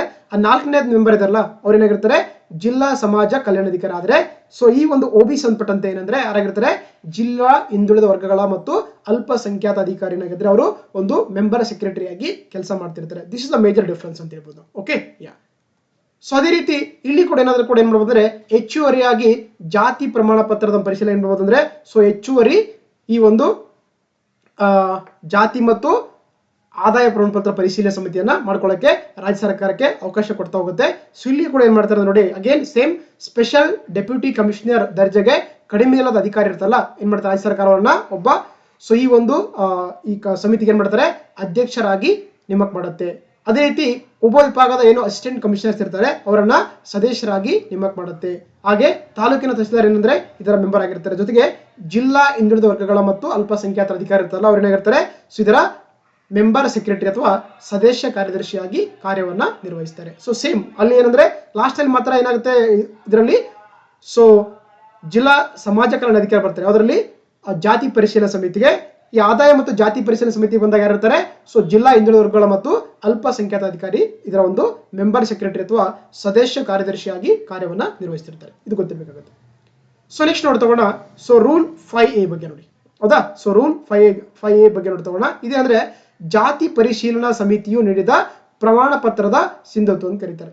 ಏನ ಈ ಒಂದು ಕ್ಯಾಸ್ಟ್ ವೆರಿಫಿಕೇಶನ್ ಕಮಿಟಿ ಇದೆಯಲ್ಲ, ಅದೇನ್ ಮಾಡುತ್ತೆ, ಸೊ ಅದು ಕೂಡ ನೀಡಿರುವಂತ ಏನು ಪ್ರಮಾಣ ಪತ್ರ ಇದೆಯಲ್ಲ ಅದರ ವ್ಯಾಲಿಡಿಟಿ ಬಗ್ಗೆ ಹೇಳಿಕೊಡ್ತಾ ಹೋಗುತ್ತೆ. ಅದು ರೂಲ್ 5A ಅಂತ ಕರಿತೀವಿ. ನೋಡಿ 5A ರೂಲ್ ನ ಒಂದು ಏನು ಸಬ್ ಕ್ಲಾಸ್ 1 ಹೇಳ್ತಿದ್ರೆ SC ಅಥವಾ ST ಇದರಲ್ಲ ಸೇರಿದ ವ್ಯಕ್ತಿ ಏನಂದ್ರೆ ಹೆಸರಲ್ಲಿ ಜಾತಿ ಪರಿಶೀಲನಾ ಸಮಿತಿ ಮಾಡಬಹುದು. ಅಂದ್ರೆ ಆಕ್ಚುಲಿ ಅವರ ಉದ್ಯೋಗದ ಉದ್ದೇಶಕ್ಕಾಗಿ ಅಂದ್ರೆ ಜಾಬ್ಗೋಸ್ಕರ ಆಗಿರ್ಬೋದು, ಏನಂದ್ರೆ ಏನು ಜಾತಿ ಪ್ರಮಾಣ ಪತ್ರದ ಸಿಂಧುತ್ವ ಇದೆಯಲ್ಲ ಅದನ್ನ ರದ್ದುಗೊಳಿಸುವವರೆಗೆ ಏನಾಗುತ್ತೆ ಅಂದ್ರೆ ಆಕ್ಚುಲಿ ಅಥವಾ ಅರ್ಜಿದಾರನ ತನ್ನ ಧಾರ್ಮಿಕ ನಿಷ್ಠೆಯನ್ನು ಬದಲಾಯಿಸುವವರೆಗೆ ಏನ್ಬಹುದು ಅವರಲ್ಲಿ ಯಾವುದೇ ಮೊದಲು ಅಲ್ಲಿವರೆಗೂ ಜಾರಿ ತಕ್ಕಂತ ಕರೀತಾರೆ. ಹೌದಾ. ಈಗ ನೋಡಿ ಏನು ಒಂದು ಈ ಕ್ಯಾಸ್ಟ್ ವೆರಿಫಿಕೇಶನ್ ಕಮಿಟಿ ನಿಮ್ಗೆ ಜಾತಿ ಪ್ರಮಾಣ ಪತ್ರ ನೀಡಿರುತ್ತಲ್ವಾ, ಅದರ ಸಿಂಧುತ್ವ ಎಲ್ಲಿವರೆಗೆ ಇರುತ್ತೆ ಅಂತಂದ್ರೆ ಆಕ್ಚುಲಿ ನೋಡಿ ಇದು ಕೇವಲ ಉದ್ಯೋಗಕ್ಕಾಗಿ ನೀಡಿರುವಂತಹ ಒಂದು ಪ್ರಮಾಣ ಪತ್ರ ಇರುತ್ತಲ್ವಾ, ಅದೇನಂದ್ರೆ ಸೊ ಏನಾಗಿರುತ್ತೆ, ಸೊ ನಿಮ್ದೇನ್ ಜಾತಿ ಪ್ರಮಾಣ ಪತ್ರ ಎಲ್ಲಿಯೋ ರದ್ದುಗೊಳಿಸಂಗಿಲ್ವೋ ಅಲ್ಲಿವರೆಗೂ ಕೂಡ ಅದು ಕಂಟಿನ್ಯೂ ಆಗಿರುತ್ತೆ. ಈವನ್ ಏನಂದ್ರೆ ನೀವೇನಾದ್ರೂ ಕೂಡ ಒಂದು ಫಾರ್ ಎಕ್ಸಾಂಪಲ್ ನಾನು ಹಿಂದೂ ಅಂತ ಆಗಿರ್ತೀನಿ, ನೆಕ್ಸ್ಟ್ ಏನೋ ಏನಂದ್ರೆ ಬೇರೆ ಧರ್ಮಕ್ಕೆ ಅಂದ್ರೆ ನನ್ನ ಧರ್ಮಕ್ಕೆ ನಿಷ್ಠೆಯನ್ನ ಅಂದ್ರೆ ನನ್ನ ಧರ್ಮವನ್ನ ಚೇಂಜ್ ಮಾಡಿದಾಗ ಸೊ ಅವಾಗ ಏನಾಗುತ್ತೆ ಅಲ್ಲಿವರೆಗೆ ಏನಾಗುತ್ತೆ ಅಂದ್ರೆ ಆಕ್ಚುಲಿ ನಿಮ್ಮ ಒಂದು ಏನು ಈ ಒಂದು ಜಾತಿ ಪ್ರಮಾಣ ಪತ್ರ ಇರುತ್ತಲ್ಲ ಅದು ವ್ಯಾಲಿಡ್ ಆಗಿರುತ್ತೆ ಅಥವಾ ಸಿಂಧುತ್ವ ಪಡ್ಕೊಂಡಿರುತ್ತೆ. ಸೊ ದಟ್ ಇಸ್ ಇಟ್ ಅಂತ. ಅದೇ ರೀತಿ ನೋಡಿ, ಸೊ 5A ರೂಲ್ ನ ಒಂದು ಸಬ್ ಕ್ಲಾಸ್ 12 ಏನಂತಂದ್ರೆ ಹಿಂದುಳಿದ ವರ್ಗಗಳ ಒಂದು ಪ್ರವರ್ಗ 1 ಇದೆಯಲ್ಲ, ಇಲ್ಲಿ ಅಂತಂದ್ರೆ ಸೊ ಇಲ್ಲಿ ಕೂಡ ಏನಂದ್ರೆ ಆಕ್ಚುಲಿ ಸೊ ಏನಂದ್ರೆ ಆ ವ್ಯಕ್ತಿಗೆ ಜಾತಿ ಪ್ರಮಾಣ ಕೊಟ್ಟಿರ್ತಾರೆ, ಅದು ಕೂಡ ಏನಂದ್ರೆ ಸಿಂಧುತ್ವನ ಪಡ್ಕೊಂಡಿರುತ್ತೆ ಅಥವಾ ವ್ಯಾಲಿಡ್ ಆಗಿರುತ್ತೆ. ಸೊ ಅದೇನಂದ್ರೆ ಯಾವಾಗ ಏನಾಗುತ್ತೆ ಆಕ್ಚುಲಿ ಯಾವಾಗ ಆತನ ಒಂದು ಜಾತಿ ಪ್ರಮಾಣ ಪತ್ರ ರದ್ದಾಗತ್ತೋ ಇಲ್ವಂದ್ರೆ ಆತ ಏನಾದ್ರು ಕೂಡ ಈ ನಿಮ್ಗೆಲ್ಲ ಗೊತ್ತಿರುವಂತೆ ಕ್ರಿಮಿ ಲೇಯರ್ ಅಂತ ಕರೀತಾರೆ. ನೋಡಿ ಕ್ರಿಮಿ ಲೇಯರ್ ಮತ್ತೆ ನಾನ್ ಕ್ರಿಮಿನಲ್ ಅಂತ ಬರ್ತಾರೆ. ಆಲ್ರೆಡಿ ನಾನು ಕ್ಲಾಸಲ್ಲಿ ಡಿಸ್ಕಸ್ ಮಾಡಿದ್ದೀನಿ. ಹೌದಾ. ಅದನ್ನ ನಾವು ಕೆನೆ ಪದರು ಅಂತ ಕರಿತೀವಿ. ಕ್ರಿಮಿ ಲೇಯರ್ ಅಂದ್ರೆ ಕೆನೆ ಪದರು ಅಂತ ಕರಿತೀವಿ. ಸೊ ನಾನ್ ಕ್ರಿಮಿನಲ್ ಅಂತ ಕರೀತಾರೆ ಅಲ್ವಾ. ಸೊ ಕೆನೆ ಪದರು ಯಾರು ಇರುತ್ತೆ ಅವ್ರಿಗೆಲ್ಲ ಆಕ್ಚುಲಿ ಏನಂದ್ರೆ ಅವ್ರಿಗೆ ಒಂದು ಮೀಸಲಾತಿ ಸಿಗಲ್ಲ, ನಾನ್ ಕ್ರಿಮಿನಲ್ ಮಾತ್ರ ಮೀಸಲಾತಿ ಸಿಗ್ತಾ ಹೋಗುತ್ತೆ ಅಲ್ವಾ. ಸೊ ಹಾಗಾಗಿ ಎಲ್ಲಿವರೆಗೂ ಒಬ್ಬ ಕ್ಯಾಟಗರಿ ಫಸ್ಟ್ ನ ಒಬ್ಬ ಅಭ್ಯರ್ಥಿ ಅಥವಾ ವಿದ್ಯಾರ್ಥಿ ಏನಂತಂದ್ರೆ ಆಕ್ಚುಲಿ ಆತನ ಜಾತಿ ಪ್ರಮಾಣ ಪತ್ರ ಕ್ಯಾನ್ಸಲ್ ಆಗಂಗಿಲ್ವೋ, ಅದೇನಾದ್ರು ಕೂಡ ಕ್ರಿಮಿಲೇಯರ್ ಕ್ಯಾಟಗರಿಗೆ ಸೇರ್ಕೊಂಡಿಲ್ಲ ಅಂದ್ರೆ ಅದೇನಾಗುತ್ತೆ ಆತರ ಒಂದು ಜಾತಿ ಪ್ರಮಾಣ ಪತ್ರ ಸೊ ರದ್ದಾಗಲ್ಲ ಅಥವಾ ಅದರ ವ್ಯಾಲಿಡ್ ಆಗಿರುತ್ತೆ ಅಂತ ಹೇಳ್ತಾ ಹೋಗ್ತಾರೆ ಈ ಒಂದು 5A ರೂಲ್ ಅಲ್ಲಿ. ಓಕೆನಾ. ಸೊ ಅದೇ ರೀತಿ ಸೊ ನೆಕ್ಸ್ಟ್ ನೋಡಿ ತಗೋಣ 6th ರೂಲ್ ಅಥವಾ 6ನೇ ರೂಲ್ ಬಗ್ಗೆ ನೋಡಿ ತಗೋಣ. ಇಲ್ಲಿ ಸಿಂಧುತ್ವ ಪ್ರಮಾಣ ಪತ್ರಕ್ಕಾಗಿ ಅರ್ಜಿ ಸಲ್ಲಿಸುವುದು. ನಿಮ್ಗೆಲ್ಲ ಗೊತ್ತಿರೋಂತಂದ್ರೆ ನೋಡಿ ಯಾವುದೇ ಒಬ್ಬ ವ್ಯಕ್ತಿ ರಾಜ್ಯದಲ್ಲಿ ವ್ಯಕ್ತಿ ಏನಂತಾರೆ ಸರ್ಕಾರಿ ಹುದ್ದೆ ಪಡ್ಕೊಂಡ್ರೆ ಆತ ಕಡ್ಡಾಯವಾಗಿ ಏನಂತಂದ್ರೆ ಆಕ್ಚುಲಿ ಸಿಂಧುತ್ವ ಪ್ರಮಾಣ ಪತ್ರವನ್ನ ಸಲ್ಲಿಸಲೇಬೇಕಾಗುತ್ತೆ ಅಲ್ವಾ. ಸೊ ಹಾಗಾಗಿ ನೋಡಿ ಇಲ್ಲಿ ಅಂದ್ರೆ ಅದು ಉದ್ಯೋಗದಾಗಿರ್ಬೋದು ಅಥವಾ ಪ್ರವೇಶ ಅಂದ್ರೆ ಯಾವ್ದಾದ್ರು ಒಂದು ಎಜುಕೇಶನ್ ಇನ್ಸ್ಟಿಟ್ಯೂಷನ್ ಅಲ್ಲಿ ಅಡ್ಮಿಷನ್ ಪಡ್ಕೊಳ್ಳೋಕಾಗಿರ್ಬೋದು. ಸೊ ಅದನ್ನೇನಂದ್ರೆ ಏನ್ ಮಾಡ್ಬೇಕಾಗತ್ತೆ ನಾವು ಫಾರ್ಮ್ 1 ಅಥವಾ ನಮೂನೆ 1 ಅಂತ ಆಕ್ಚುಲಿ ನಿಗದಿಪಡಿಸಿರುವಂತಹ ಜಾತಿ ಅಥವಾ ಜಾತಿಯ ಆಧಾರದ ಮೇಲೆ ಮಾಡೋದು ನಾವು ಸ್ವಲ್ಪ ಪರಿಶೀಲನೆಗಾಗಿ ಕೂಡ ಕೊಡ್ಕೊಳ್ಳೋಕೆ ಅವಕಾಶ ಇರುತ್ತೆ. ನೋಡಿ ಇಲ್ಲಿ ಸೊ ಏನು ಒಂದು ರೂಲ್ 1 ಒಂದು ಕ್ಲಾಸ್ ಹೇಳ್ತಿದ್ರೆ ಪರಿಶಿಷ್ಟ ಜಾತಿ ಅಥವಾ ಪರಿಶಿಷ್ಟ ಪಂಗಡಕ್ಕೆ ಸೇರಿದವರೆಂದು ಕೋರಿದಲ್ಲಿ ಏನ್ ಮಾಡಬಹುದು ಪರಿಶೀಲನಾ ಸಮಿತಿ ಕೂಡ ಏನಾದ್ರೂ ಅದನ್ನ ಇದು ಮಾಡಬಹುದು. ಜೊತೆಗೆ ಅದೇನಾದ್ರೂ ಕೂಡ ಸೊ OBC ಆಗಿರ್ಬೋದು ಅಥವಾ ಒಂದು ಟ್ರೈಬ್ಸ್ ಆಗಿರ್ಬೋದು ಅಲ್ಲಿ ಕೂಡ ಅಂದ್ರೆ ಆಕ್ಚುಲಿ ಸೊ ಅದನ್ನ ಪರಿಶೀಲನೆ ಮಾಡೋಕೆ ಸಲ್ಲಿಸಕ್ಕೆ ಅವಕಾಶ ಇರುತ್ತೆ ಅಂತ ಹೇಳ್ಬೋದು. ಅದೇ ರೀತಿ ರೂಲ್ 6 ನೋಡ್ತಾ ಹೋಗೋಣ. ಜಾತಿ ಮತ್ತು ಆದಾಯ ಪರಿಶೀಲನಾ ಸಮಿತಿಯಿಂದ ಪರಿಶೀಲನೆ ಮಾಡ್ತಾ ಹೋಗ್ತಾರೆ.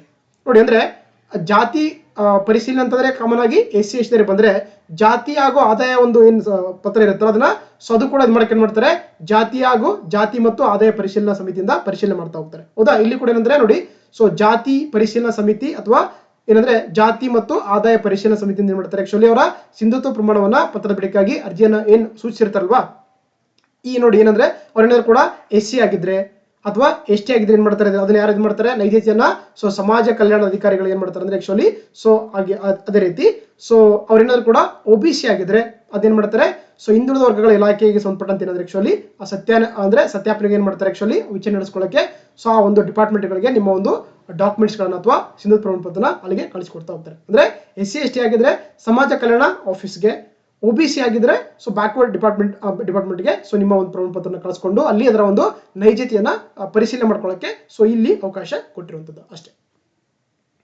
ಸೊ ನೆಕ್ಸ್ಟ್ ನೋಡಿ ತಗೋಣ ರೂಲ್ 7. ಸೊ ರೂಲ್ 7 ಏನೈತೆ ನೋಡಿ ಸಿಂಧುತ್ವ ಪ್ರಮಾಣ ಪತ್ರ ನೀಡಿಕೆ ಅಂತ ಕರೀತಾರೆ ಅಂದ್ರೆ ಕೊಡೋದು ಅಲ್ವಾ. ಸೊ ಇದು ನಾವು ವ್ಯಾಲಿಡ್ ಸರ್ಟಿಫಿಕೇಟ್ ಅಂತ ಕರಿತೀವಿ ನೋಡಿ. ಇದನ್ನ ನಮಗೆ 7 ರೂಲ್ ಮೆನ್ಷನ್ ಮಾಡ್ತಾ ಹೋಗ್ತಾರೆ. ಇದು ನೋಡಿ, ಸೊ 7 ರೂಲ್ ಮತ್ತೆ 1 ಕ್ಲಾಸ್ ಅಲ್ಲಿ ಅಂದ್ರೆ ನಮಗೇನು 6A ಪ್ರಕರಣ ಇದೆಯಲ್ಲ ಅಥವಾ ನಿಯಮ ಇದೆಯಲ್ಲ ಅಲ್ಲಿ ಏನಾಗ್ತದೆ ಆಕ್ಚುಲಿ ಇಲ್ಲಿ ಕೂಡ ಏನ್ ಮಾಡ್ತಾರೆ ಅಂದ್ರೆ ಆಕ್ಚುಲಿ ಸೊ ಜಾತಿ ಪರಿಶೀಲನಾ ಸಮಿತಿ ಹಾಗೂ ಜಾತಿ ಮತ್ತು ಆದಾಯ ಪರಿಶೀಲನಾ ಸಮಿತಿ ಏನ್ ಮಾಡ್ತಾರೆ ಆಕ್ಚುಲಿ ಸಂಬಂಧಪಟ್ಟಂತ ಪಕ್ಷಕಾರರಿಗೆ ಅಂದ್ರೆ ಅವಕಾಶ ನೀಡಿ ತರುವಾಯ ಅದರ ವಿಚಾರಣೆಯನ್ನು ನಡೆಸ್ಕೊಳ್ಳಕ್ಕೆ ಇಲ್ಲಿ ಅವಕಾಶ ಇರುತ್ತೆ. ಅದೇ ರೀತಿ ಸಮಿತಿಯು ಶಾಲಾ ದಾಖಲೆಗಳನ್ನಾಗಿರ್ಬೋದು, ಜನನ ನೋಂದಣಿ ಪ್ರಮಾಣ ಪತ್ರ ಆಗಿರ್ಬೋದು, ಯಾವ್ದಾದ್ರು ಇದ್ರೂ ಕೂಡ ಏನಂದ್ರೆ ಅದನ್ನ ಏನ್ ಮಾಡ್ತಾರೆ ಸೊ ಪರೀಕ್ಷೆ ಮಾಡ್ಕೊಂಡು ಏನ್ ಮಾಡ್ತಾರೆ ಅಂದ್ರೆ ಸೊ ಆ ವ್ಯಕ್ತಿಯನ್ನ ಕೂಡ ಪರೀಕ್ಷೆ ಮಾಡ್ಕೊಂಡು ಏನ್ ಮಾಡ್ತಾರೆ ಅಂದ್ರೆ ಸೊ ಅವಕಾಶ ಕೊಡ್ಲಿಕ್ಕೆ ಅವ್ರಿಗೆ ಅವಕಾಶ ಇರುತ್ತೆ. ಇವನ್ ಏನಿದ್ರೆ ನೋಡಿ, ಆ ವ್ಯಕ್ತಿ ಏನಾದ್ರು ಕೂಡ ಪರಿಶಿಷ್ಟ ಜಾತಿ ಆಗಿದ್ರೆ ಅವಾಗ ಅಗೇನ್ ಏನ್ ಮಾಡ್ತಾರೆ ಅಂದ್ರೆ ಅವರ ಒಂದು ಆಂಥ್ರೋಪಾಲಜಿಕಲ್ ಅಂದ್ರೆ ಅವರು ಆ ಒಂದು ಜನಾಂಗದ ಗುಣಲಕ್ಷಣಗಳಾಗಿರ್ಬೋದು, ಅವರ ಒಂದು ಪೂಜಿಸುವಂತ ದೇವತೆಗಳಾಗಿರ್ಬೋದು, ಆಚರಣೆಗಳಾಗಿರ್ಬೋದು, ಸಂಪ್ರದಾಯಗಳಾಗಿರ್ಬೋದು, ಅವರ ಒಂದು ಮ್ಯಾರೇಜ್ ಸಿಸ್ಟಮ್ ಆಗಿರ್ಬೋದು, ಹೌದಾ, ಅಥವಾ ಶವ ಸಂಸ್ಕಾರ ಆಗಿರ್ಬೋದು, ಈ ತರದ ಎಲ್ಲ ನೋಡ್ಕೊಂಡು ಏನ್ ಮಾಡ್ತಾರೆ ಆಕ್ಚುಲಿ ಅವರು ಸೊ ಆ ಒಂದು ST ಏನಾಗಿದ್ರೆ ಅವ್ರಿಗೆ ಸೊ ಒಂದು ಸಿಂಧು ಪ್ರಮಾಣ ಪತ್ರನ ನೀಡ್ತಾ ಅಂತ ಹೇಳ್ತೀವಿ. ಓಕೆ, ಅದೇ ರೀತಿ ನೋಡಿ, ಸೊ ನಮಗೆ ರೂಲ್ 7 3rd ಕ್ಲಾಸ್ ಇದೆಯಲ್ಲ ಹೇಳ್ತಾರೆ ಆಕ್ಚುಲಿ ಸೊ ಅಂತ ವಿಚಾರಣೆ ತರುವ ಅರ್ಜಿದಾರನ ಕ್ಲೇಮು ನಿಜವೇ ಒಂದು ಸಮಿತಿ ಕಂಡು ಬಂದ್ರೆ ಓಕೆ, ಇವೆಲ್ಲ ವೆರಿಫಿಕೇಶನ್ ಮಾಡಿದ ತಕ್ಷಣ ಅಂದ್ರೆ ಈ ಎಕ್ಸ್ ಅನ್ನೋ ವ್ಯಕ್ತಿ ಏನಂದ್ರೆ ಅರ್ಜಿ ಸಲ್ಲಿಸಿದಾನೆ ಅದನ್ನೆಲ್ಲವನ್ನ ಕೂಡ ಚೆಕ್ ಮಾಡಿದಾಗ ಇಟ್ಸ್ ಓಕೆ ನೈಜತೆಯಿಂದ ಗೊತ್ತಾಗ ಏನ್ ಮಾಡ್ತಾರೆ ಆಕ್ಚುಲಿ ಅದನ್ನ ಸೊ ಪತ್ರ 1A ನಮೂನೆಯಲ್ಲಿ ಏನ್ ಮಾಡಬಹುದು ಅಂದ್ರೆ ಆಕ್ಚುಲಿ ಸೊ ಪ್ರಮಾಣ ಪತ್ರವನ್ನ ನೀಡಬಹುದು. ಜೊತೆಗೆ ಅರ್ಜಿದಾರನು ಸುಳ್ಳು ಮನವಿ ಏನಾದ್ರು ಕೂಡ ಅಂದ್ರೆ ಕೊಟ್ಟಿರುವಂತ ಏನು ಮನವಿ ಇದು ಇನ್ಫಾರ್ಮೇಶನ್ ಇದೆಯಲ್ಲ ಅದೇನಾದ್ರು ಕೂಡ ರಾಂಗ್ ಆಗಿದ್ರೆ ಅವಾಗ ಏನ್ ಮಾಡಬಹುದು ಆ ಒಂದು ಸಮಿತಿಗಳು ಅದನ್ನ ರಿಜೆಕ್ಟ್ ಮಾಡ್ತವೆ. ಮತ್ತೆ ರಿಜೆಕ್ಟ್ ಮಾಡಿದಾಗ ಅಂದ್ರೆ ಕಂಪಲ್ಸರಿ ಏನ್ ಮಾಡಬೇಕಾಗುತ್ತೆ ಅವರು ಸೊ ಆ ಇದ್ದ ಕಾರಣಗಳನ್ನ ತಿಳಿಸಿ ಏನ್ ಮಾಡಬೇಕಾಗುತ್ತೆ ಸೊ ರೀಸನ್ಸ್ ಕೂಡ ಅದರಲ್ಲಿ ಮೆನ್ಷನ್ ಮಾಡಬೇಕಾಗುತ್ತೆ. ಓಕೆನಾ. ಜೊತೆಗೆ ಅವ್ರು ಏನಾದ್ರು ಕೂಡ ಒಂದು ಅದನ್ನ ಸ್ವೀಕರಿಸಿದ್ರೆ ಏನ್ ಮಾಡಬೇಕಾಗುತ್ತೆ ಸ್ವೀಕರಿಸಿದ ದಿನಾಂಕದಿಂದ 1 ತಿಂಗಳೊಳಗೆ ಆಕ್ಚುಲಿ ಅದಕ್ಕೆ ಆದೇಶ ಹೊರಡಿಸ್ಕೊಳ್ಳೋಕೆ ಆಕ್ಚುಲಿ ಒಂದು ಅವಕಾಶ ಕೊಟ್ಟಿದ್ದಾರೆ ಈ ಒಂದು ರೂಲ್ 7 ಸೊ ಕ್ಲಾಸ್ 3 ಅಲ್ಲಿ ಅಂತ ಹೇಳ್ಬೋದು. ಸೊ ನೆಕ್ಸ್ಟ್ ನೋಡಿ ತಗೋಣ ರೂಲ್ 7 4 ಕ್ಲಾಸ್ ಅಲ್ಲಿ ಇಲ್ಲಿ ಏನು 2 ಮತ್ತೆ 3 ಏನು ಉಪನಿಯಮಗಳಿದ್ವಲ್ಲ ಅಲ್ಲಿ ವಿಚಾರಣೆಯನ್ನು ನಡೆಸಿದಂತೆ ಏನ್ ಮಾಡ್ತಾರೆ ಆಕ್ಚುಲಿ ಸೊ ಕ್ಲೇಮ್ ಅಂದ್ರೆ ಆ ಒಂದು ಕ್ಲೇಮ್ ಅನ್ನು ಅನುಮಾನಾಸ್ಪದ ಅಂತ ಕರಿತೀವಿ. ಏನೋ ಡೌಟ್ಸ್ ಗಳು ಬಂದ್ರೆ ಅವಾಗ ಏನ್ ಮಾಡ್ತಾರೆ ಒಂದು ತೀರ್ಮಾನಕ್ಕೆ ಬರಕ್ಕೆ ಏನಂದ್ರೆ ಆ ಡಾಕ್ಯುಮೆಂಟ್ಸ್ ನೋಡ್ಕೊಂಡು ಅಲ್ಲಿ ಒಂದು ಅಧಿಕಾರಿಗಳಿಗೆ ಏನಂದ್ರೆ ಒಂದು ಡಿಸಿಷನ್ ತೊಗೊಳಕ್ ಆಗಲ್ವಲ್ಲ ಸೊ ಅವಾಗ ಏನ್ ಮಾಡ್ಬೇಕಾಗತ್ತೆ ಅಂದ್ರೆ ಅವರು ಏನ್ ಮಾಡ್ತಾರೆ ಸೊ ನಾಗರಿಕ ಹಕ್ಕುಗಳ ಜಾರಿ ನಿರ್ದೇಶನಕ್ಕೆ ಏನ್ ಮಾಡ್ತಾರೆ ಅಂದ್ರೆ ಅದು ಅದರ ವಿವರವಾದಂತಹ ಒಂದು ತನಿಖೆ ಮತ್ತೆ ವರದಿಗಾಗಿ ಏನ್ ಮಾಡ್ತಾರೆ ಅಂದ್ರೆ ಅವರ ಒಂದು ಪ್ರತಿಯೊಂದು ಇನ್ಫಾರ್ಮೇಶನ್ ಕೂಡ ಸೊ ನಾಗರಿಕ ಹಕ್ಕುಗಳ ಜಾರಿ ನಿರ್ದೇಶನಕ್ಕೆ ಸೊ ಕಳಿಸ್ಬೇಕಾಗತ್ತೆ. ಓಕೆ, ಸೊ ಅವಾಗ ಏನು ಈ ನಾಗರಿಕ ಹಕ್ಕುಗಳ ಜಾರಿ ನಿರ್ದೇಶನ ಇದೆಯಲ್ಲ ಅದೇನ್ ಮಾಡುತ್ತೆ ಸೊ ಆ ಒಂದು ವಿಚಾರಣೆ ನಡೆಸ್ತದೆ. ಓಕೆನಾ. ಇನ್ನು ಏನಾದ್ರೂ ಕೂಡ ಗುಣದೋಷಗಳ ಆಧಾರದ ಮೇಲೆ ಏನ್ ಮಾಡುವುದು ಇವನ್ ಅಂದ್ರೆ ವಿಲೆ ಮಾಡಬಹುದು. ಜೊತೆಗೆ ಅವರೇನಾದ್ರೂ ಕೂಡ ಸರಿಯಾಗಿದೆ ಅಂದ್ರೆ ಏನ್ ಮಾಡೋದು ಆಕ್ಚುಲಿ 1 ತಿಂಗಳೊಳಗೆ ಅವರು ಕೂಡ ಆದೇಶವನ್ನ ಹೊರಡಿಸತಕ್ಕದ್ದು ಅಂತ ಹೇಳ್ತೀವಿ. ನಾವು ಅದನ್ನ ರೂಲ್ 7 ಕ್ಲಾಸ್ 4 ಅಲ್ಲಿ ಮೆನ್ಷನ್ ಮಾಡ್ತಾ ಹೋಗ್ತಾರೆ.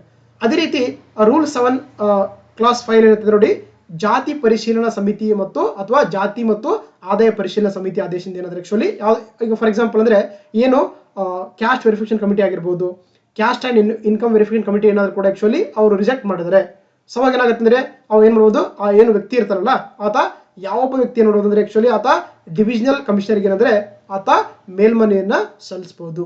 ಓಕೆನಾ. ಆಗ ಅಂತ ಅಪೀಲ್ನ ಸಲ್ಲಿಸಿದ ದಿನಾಂಕದಿಂದ ಅಂದ್ರೆ ಇವನ್ 45 ಡೇಸ್ ಏನು ಒಂದು ಅಪ್ಲಿಕೇಶನ್ ಅಪೀಲ್ ಕೊಟ್ಟಿರ್ತಾರಲ್ಲ ಡಿವಿಷನಲ್ ಕಮಿಷನರ್ಗೆ ಆತ ಏನ್ ಮಾಡೋಕ್ಕಾಗತ್ತೆ 45 ಡೇಸ್ ಒಳಗೆ ಏನ್ ಮಾಡೋಕ್ಕಾಗತ್ತೆ ಡಿವಿಷನಲ್ ಕಮಿಷನರ್ಸ್ ಏನಂದ್ರೆ ಅಂದ್ರೆ ಯಾರು ಆ ಒಂದು ಪತ್ರ ಅಂದ್ರೆ ರಿಜೆಕ್ಟ್ ಮಾಡಿರ್ತಾರೋ ಮತ್ತೆ ಆ ವ್ಯಕ್ತಿ ಸ್ಟೂಡೆಂಟ್ ಇರ್ತಾರೋ ಅವ್ರಿಗೆ ಕರೆಕ್ಷನ್ ಮಾಡ್ತಾರೆ ಆಕ್ಚುಲಿ ಉಭಯ ಪಕ್ಷಕಾರರಿಗೆ ಅವ್ರಿಗೆ ಏನ್ ಬಂದ್ರೆ ಅವಕಾಶ ನೀಡಿ ಏನ್ ಮಾಡ್ತಾರೆ ಅವ್ರ ಹತ್ರ ಒಂದು ಇನ್ಫಾರ್ಮೇಶನ್ ತಗೊಂಡು ಅದರಿಂದ ಕೂಡ ಸೂಕ್ತವಾಗಿದ್ರೆ ಅವರು ಕೂಡ ಏನಂದ್ರೆ ಆಕ್ಚುಲಿ ಅದನ್ನ ಆರ್ಡರ್ ನ ಹೊರಡಿಸ್ಕೊಳ್ಳಕ್ಕೆ ಈ ಒಂದು ಡಿವಿಷನಲ್ ಕಮಿಷನರ್ಗೆ ಅವಕಾಶ ಕೊಡ್ತಾರೆ. ಅದು ಸೊ 7 ಕ್ಲಾಸ್ 5 ಒಂದು ರೂಲ್ 7 5 ಕ್ಲಾಸ್ ಅಲ್ಲಿ ಅಂತ ಹೇಳ್ಬೋದು. ಸೊ ನೆಕ್ಸ್ಟ್ ರೂಲ್ 7 ಏನು ತಗೋಣ, ಸುಳ್ಳು ಜಾತಿ ಪ್ರಮಾಣ ಪತ್ರವನ್ನ ಪಡೆದಕ್ಕಾಗಿ ಪ್ರಾಸಿಕ್ಯೂಷನ್ ನಡೆಸುವುದು. ಈಗ ಯಾರೋ ವ್ಯಕ್ತಿ ಏನಂತಂದ್ರೆ ಆಕ್ಚುಲಿ ಏನೋ ಒಂದು ಸುಳ್ಳು ಇನ್ಫಾರ್ಮೇಶನ್ ರಾಂಗ್ ಇನ್ಫಾರ್ಮೇಶನ್ ಕೊಟ್ಟು ಅಥವಾ ಫಾಲ್ಸ್ ಇನ್ಫಾರ್ಮೇಶನ್ ಕೊಟ್ಟು ಜಾತಿ ಪ್ರಮಾಣ ಪತ್ರ ಪಡ್ಕೊಂಡಿದ್ದಾನೆ. ಅವಾಗ ಏನ್ ಮಾಡ್ತಾ ಇದ್ದಾರೆ ನೋಡಿ, ಅವಾಗ ಈ ಜಾತಿ ಪರಿಶೀಲನಾ ಸಮಿತಿ ಅಥವಾ ಜಾತಿ ಮತ್ತು ಆದಾಯ ಪರಿಶೀಲನಾ ಸಮಿತಿ ಮತ್ತೆ ಇವನ್ ಡಿವಿಷನಲ್ ಕಮಿಷನ್ ಎನ್ನುವುದು ಸಿಂಧು ಪ್ರಮಾಣದ ಪತ್ರದ ನಡಿಗಾಗಿ ಅರ್ಜಿದಾರನ ಕ್ಲೇಮ್ ಅನ್ನ ತಿರಸ್ಕರಿಸಿ ಹೊರಡಿಸಿದ ಆದೇಶ ಪ್ರತಿಯನ್ನು ಅಂದ್ರೆ ಅವರ ಸಂದರ್ಭಾನುಸಾರ ಏನ್ ಮಾಡ್ತಾರೆ ಅಂದ್ರೆ ಕ್ಲೇಮ್ ಅನ್ನು ತಿರಸ್ಕರಿಸಿ ಏನ್ ಮಾಡ್ತಾರೆ ಅವಾಗ ಸೊ ಅದನ್ನ ಅಗೇನ್ ನಾಗರಿಕ ಹಕ್ಕುಗಳ ಜಾರಿ ನಿರ್ದೇಶನಕ್ಕೆ ಕಳಿಸಿ ಅವ್ರ ಮೇಲ್ಗಡೆ ಎನ್ಕ್ವೈರಿ ಮಾಡಿಸ್ಕೊಳ್ಳಕ್ಕೆ ಅವಕಾಶ ಇರುತ್ತೆ. ಯಾರೆಲ್ಲ ಕೂಡ ರಾಂಗ್ ಇನ್ಫಾರ್ಮೇಶನ್ ಮುಖಾಂತರ ಕ್ಯಾಸ್ಟ್ ಸರ್ಟಿಫಿಕೇಟ್ ಮಾಡ್ಕೊಂಡಿರ್ತಾರೆ. ಅದೇ ರೀತಿ ನೋಡಿ 7A ರೂಲ್ ನ ಒಂದು ಕ್ಲಾಸ್ 12 ಹೇಳ್ತಿದ್ರೆ ನಾಗರಿಕ ಹಕ್ಕುಗಳ ಜಾರಿ ನಿರ್ದೇಶನ ಮಾಡ್ತಿದ್ರೆ ಆಕ್ಚುಲಿ ಸುಳ್ಳು ಜಾತಿ ಪ್ರಮಾಣ ಪತ್ರ ಯಾರು ಪಡ್ಕೊಂಡಿರ್ತಾರೆ ಅವ್ರ ಮೇಲ್ಗಡೆ ಕಾನೂನು ಕ್ರಮ ಅಥವಾ ಪ್ರಾಸಿಕ್ಯೂಷನ್ ಒಂದು ನಡೆಸ್ಕೊಳ್ಳಕ್ಕೆ ಈ ಒಂದು ಏನು ಕಮಿಷನ್ ಇದೆಯಲ್ಲ ಅಥವಾ ನಿರ್ದೇಶನ ಏನ್ ಮಾಡುತ್ತೆ ಸೊ ಇಶ್ಯೂ ಮಾಡುತ್ತೆ ಕಾನೂನು ಪ್ರಕಾರ.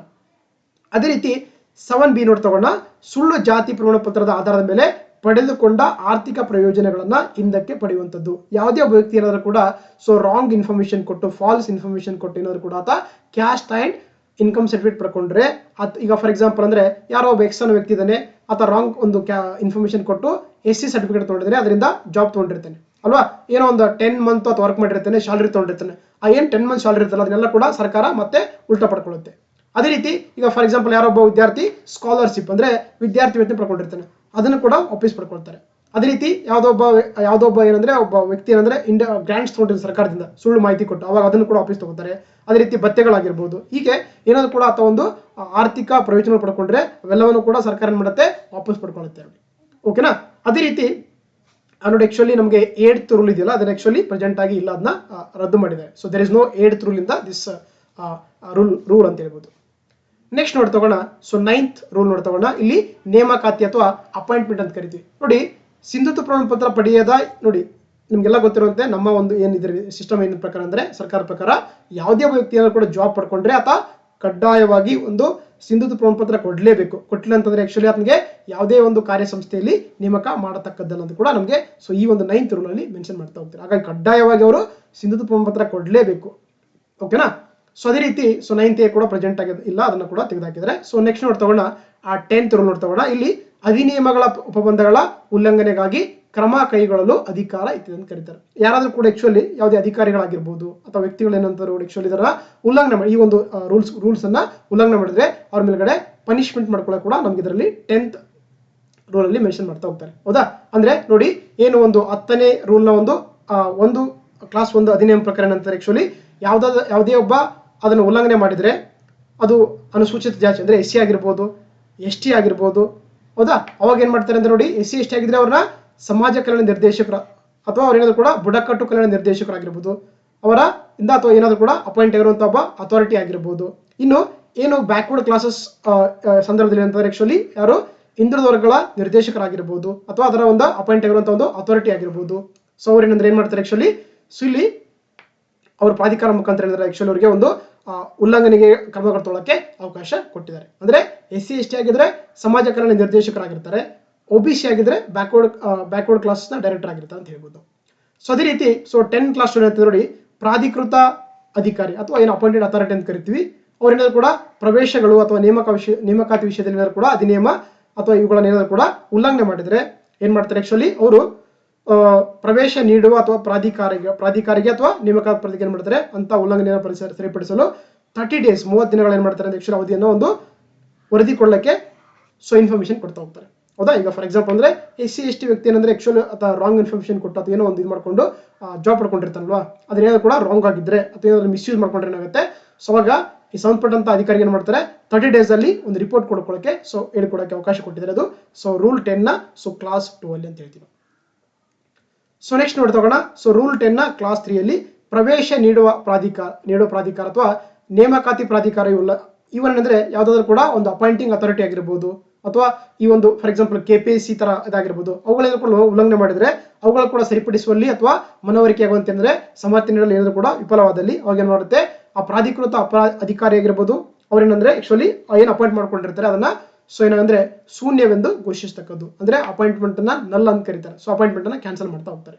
ಸೊ ಅದೇ ರೀತಿ 10 ಕ್ಲಾಸ್ 4 ಏನಂತಂದ್ರೆ ಆಕ್ಚುಲಿ ನೋಡಿ ಮತ್ತೆ ನೋಡಿ ಪ್ರವೇಶ ನೀಡುವ ಪ್ರಾಧಿಕಾರಿ ಅಥವಾ ನೇಮಕಾತಿ ಪ್ರಾಧಿಕಾರಿ ತೃಪ್ತಿಕರ ಸಮರ್ಥನೆ ನೀಡುವಲ್ಲಿ ಅಂದ್ರೆ ಏನಾದ್ರು ಕೂಡ ಈಗ ಫಾರ್ ಎಕ್ಸಾಂಪಲ್ ಅಂದ್ರೆ ನಾವು ಈಗ ಡಿಸ್ಕಸ್ ಮಾಡಿದ್ವಿ ಅಥವಾ ಏನಾದ್ರು ಕೂಡ ಒಂದು ಇನ್ಫಾರ್ಮೇಶನ್ ಕೊಡ್ತಾರೆ ಅಂದ್ರೆ ಯಾವಾಗ ಒಂದು ಅದ್ರ ಬಗ್ಗೆ ಮಾಹಿತಿ ಕೊಡ್ತಾರಲ್ಲ ಅದನ್ನ ಕೂಡ ಅವರಿಗೆ ಸ್ಯಾಟಿಸ್ಫೈಡ್ ಆಗಿಲ್ಲ ಅಂತಂದ್ರೆ ಏನ್ ಮಾಡಬಹುದು, ಅವ್ರ ಮೇಲ್ಗಡೆ ಕೂಡ ಆಕ್ಚುಲಿ ಅಂದ್ರೆ ಪ್ರಾಸಿಕ್ಯೂಷನ್ ಅಥವಾ ಕಾನೂನು ಕ್ರಮ ತಗೊಳ್ಳಕ್ಕೆ ಸೊ ಇಲ್ಲಿ ಅವಕಾಶ ಕೊಟ್ಟಿದ್ದಾರೆ. ಯಾರು ಈ ಅಪಾಯಿಂಟಿಂಗ್ ಅಥಾರಿಟಿಗಳು ಅಥವಾ ಏನು ಸಂಬಂಧಪಟ್ಟಂತ ಡಿಪಾರ್ಟ್ಮೆಂಟ್ ಏನಾದ್ರು ಕೂಡ ಸರಿಯಾದ ಇನ್ಫಾರ್ಮೇಶನ್ ಕೊಟ್ಟಿಲ್ಲ ಅಂತಂದ್ರೆ ಅವ್ರ ಮೇಲ್ಗಡೆ ಕೂಡ ಆಕ್ಚುಲಿ ಕಾನೂನು ಕ್ರಮ ತಗೊಳ್ಳಕ್ಕೆ ಪ್ರಾಸಿಕ್ಯೂಷನ್ ಇಲ್ಲಿ ಅವಕಾಶ ಕೊಟ್ಟಿದ್ದಾರೆ. ಅದು ಸೊ 10 ಕ್ಲಾಸ್ ರೂಲ್ 10 ನ ಒಂದು ಕ್ಲಾಸ್ 4 ಅಲ್ಲಿ ಅಂತ ಹೇಳ್ಬೋದು.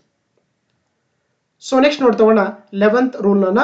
ಇಲ್ಲಿ ರಿಕ್ತ ಸ್ಥಾನ ಅಂದ್ರೆ ವೇಕೆನ್ಸಿ ಅಂತ ಕರಿತೀವಿ, ಮತ್ತೆ ಅಡ್ಮಿಷನ್ ರಿಜಿಸ್ಟ್ರೇಷನ್ ಅಂತ ಕರೀತಾರೆ. ನೋಡಿ ನಮ್ಗೆ 11 ನ ಒಂದು 11 ರೂಲ್ ನ ಒಂದೇ ಒಂದು ಏನಂತಂದ್ರೆ ನಿಯಮ 3 ಮತ್ತು ಮೀಸಲಾತಿಗೆ ಸಂಬಂಧಪಟ್ಟಂತೆ ಏನ್ ರಾಜ್ಯ ಸರ್ಕಾರ ಒಂದು ಕಾಲಕ್ಕೆ ಕಾರ್ಯನಿರ್ವಾಹಕ ಆದೇಶಗಳು ಒಳಪಟ್ಟಿರ್ತಲ್ಲ ಅದ್ರ ಬಗ್ಗೆ ಹೇಳಿಕೊಡ್ತಾ ಹೋಗುತ್ತೆ. ಅದನ್ನ ನೋಡಿ ನಮ್ಗೆ 11 ರೂಲ್ ನ ಕ್ಲಾಸ್ 1 ಸಬ್ ಕ್ಲಾಸ್ 1 ಹೇಳ್ತಿದ್ರೆ ನೋಡಿ ರಾಜ್ಯದ ಯಾವುದೇ ನಾಗರಿಕ ಸೇವಾ ಅಥವಾ ಹುದ್ದೆ ಇಲ್ಲದೆ ಸರಕಾರಿ ವಲಯದ ಸಂಸ್ಥೆಗಳ ಕಾರ್ಯಸಂಸ್ಥೆಯ ಎಲ್ಲ ನೇಮಕಾತಿ ಪತ್ರಗಳು ಏನಂದ್ರೆ ಅದನ್ನ ನಮೂನೆ 2ರಲ್ಲಿರುವಂತೆ ಸೊ ರಿಕ್ತ ಸ್ಥಾನ ಅಂತಂದ್ರೆ ವೇಕೆನ್ಸಿಯನ್ನ ಏನಂತಂದ್ರೆ ಆಕ್ಚುಲಿ ಅದನ್ನ ರಿಜಿಸ್ಟರ್ನ ನಿರ್ವಹಣೆ ಮಾಡ್ಬೇಕಂತ ಹೇಳ್ತಾ ಹೋಗುತ್ತೆ. ಸೊ ಹೌದಾ, ಅದೇ ರೀತಿ ಸೊ 11 ರೂಲ್ನ ಒಂದು ಕ್ಲಾಸ್ 1 ಸಬ್ ಕ್ಲಾಸ್ 2 ಅಲ್ಲಿ ಎಲ್ಲ ಶೈಕ್ಷಣಿಕ ಸಂಸ್ಥೆಗಳು ಅದನ್ನ ನಮೂನೆ 3 ಅಲ್ಲಿ ಏನಂದ್ರೆ ಏನೆಲ್ಲ ವೇಕೆನ್ಸಿ ಇರ್ತವೆ ಹೌದಾ, ಅದನ್ನ ಪ್ರವೇಶಗಳು ಮಾಡ್ಕೊಂಡಿರ್ತಾರೆ, ಅದನ್ನ ಏನು ನೋಡಬೇಕಾಗುತ್ತೆ, ಅವರು ಒಂದು ದಾಖಲೆಯನ್ನ ಮೇಂಟೈನ್ ಮಾಡಬೇಕಾಗುತ್ತೆ, ರಿಜಿಸ್ಟ್ರೇಷನ್ ಅಲ್ಲಿ ಇಟ್ಕೊಂಡಿರ್ಬೇಕಾಗುತ್ತೆ ಹೌದಾ. ಅದನ್ನ ಆಕ್ಚುಲಿ ನಮೂನೆ 3 ಅಲ್ಲೇ ಮಾಡ್ಬೇಕಂತ ಹೇಳ್ತಾರೆ, ಪ್ರವೇಶ ದಾಖಲಾತಿಯ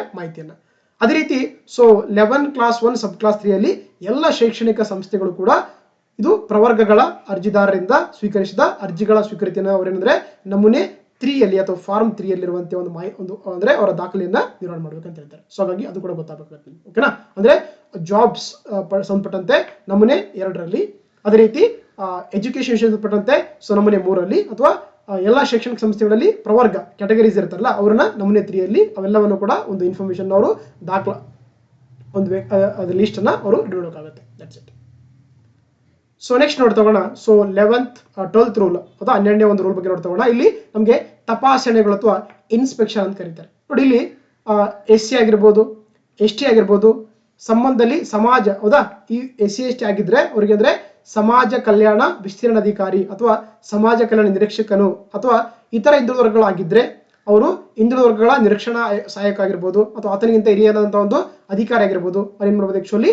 ಸೊ ಇಲ್ಲಿ ಯಾವುದೇ ಒಂದು ದಾಖಲಾತಿಗಳನ್ನ ಏನ್ ಮಾಡಬಹುದು, ತಪಾಸಣೆಯನ್ನ ಮಾಡಬಹುದು. ಅದು ವಿಶೇಷವಾಗಿ ಪ್ರವೇಶಗಳಿಗಾಗಿರ್ಬೋದು ಅಥವಾ ದಾಖಲಾತಿಗಳಿಗಾಗಿ ಸೊ ಅಧಿಕಾರ ಕೊಡ್ತಾ ಹೋಗ್ತಾರೆ. ಅಂದ್ರೆ ಯಾವುದೇ ಈಗ ಫಾರ್ ಎಕ್ಸಾಂಪಲ್ ಅಂದ್ರೆ ಒಬ್ಬ ಜಾಬ್ ತಗೊಂಡಿದ್ರೆ ಅದೇನು ಡಾಕ್ಯುಮೆಂಟ್ಸ್ ಕೊಟ್ರೆ ಸೊ ಏನಂದ್ರೆ SC ST ಆಗಿದ್ರೆ ಸಮಾಜ ಕಲ್ಯಾಣ ನಿರೀಕ್ಷಕ ಇರ್ತಾರೆ, OBC ಆಗಿದ್ರೆ ಸೊ ಹಿಂದುಳಿದ ವರ್ಗಗಳ ನಿರೀಕ್ಷಣೆ ಸಹಾಯಕರು ಏನ್ ಮಾಡ್ತಾರೆ ಆಕ್ಚುಲಿ ಆ ಒಂದು ಡಾಕ್ಯುಮೆಂಟ್ಸ್ ಗಳನ್ನ ಆ ಒಂದು ಫಾರ್ಮ್ ಗಳನ್ನ ಅವರು ತಪಾಸಣೆ ಮಾಡ್ಕೊಳ್ಳೋಕೆ ಅಥವಾ ಇನ್ಸ್ಪೆಕ್ಷನ್ ಮಾಡ್ಕೊಳ್ಳೋಕೆ ಅವರಿಗೆ ಅಧಿಕಾರ ಕೊಡ್ತಾ ಹೋಗ್ತಾರೆ. ಅದೇ ರೀತಿ ಸೊ ರೂಲ್ 2ನ ಸಬ್ ಕ್ಲಾಸ್ 2 ಅಲ್ಲಿ ಏನಾಗ್ತದೆ ನೋಡಿ, ತಪಾಸಣಾಧಿಕಾರಿಯು ಪ್ರವೇಶಗಳಿಗೆ ಅಂದ್ರೆ ಅಡ್ಮಿಷನ್ಸ್ ಆಗಿರ್ಬೋದು ಅಥವಾ ಅಪಾಯಿಂಟ್ಮೆಂಟ್ ಆಫ್ ದಿ ಜಾಬ್ಸ್ ಆಗಿರ್ಬೋದು ಎಲ್ಲ ದಾಖಲೆಗಳನ್ನ ಏನಂದ್ರೆ ತನ್ನ ಮುಂದೆ ಸಬ್ಮಿಟ್ ಮಾಡಬೇಕಂದ್ರೆ ಅವ್ರಿಗೆ ಆಕ್ಚುಲಿ ಆರ್ಡರ್ ಮಾಡ್ಬೋದು. ಈಗ ಎಲ್ಲ ಡಾಕ್ಯುಮೆಂಟ್ಸ್ಗಳು ತಂದಿಡ್ರಿ ಮುಂದೆ ಅಂತೇಳಿ ಅದನ್ನಂದ್ರೆ ಆರ್ಡರ್ ಕೊಡಕ್ಕೆ ಸೊ ಅವಕಾಶ ಕೊಟ್ಟಿದ್ರೆ ಅದು ಸೊ 12ನೇ ರೂಲ್ನ ಒಂದು ಕ್ಲಾಸ್ 2 ಅಲ್ಲಿ.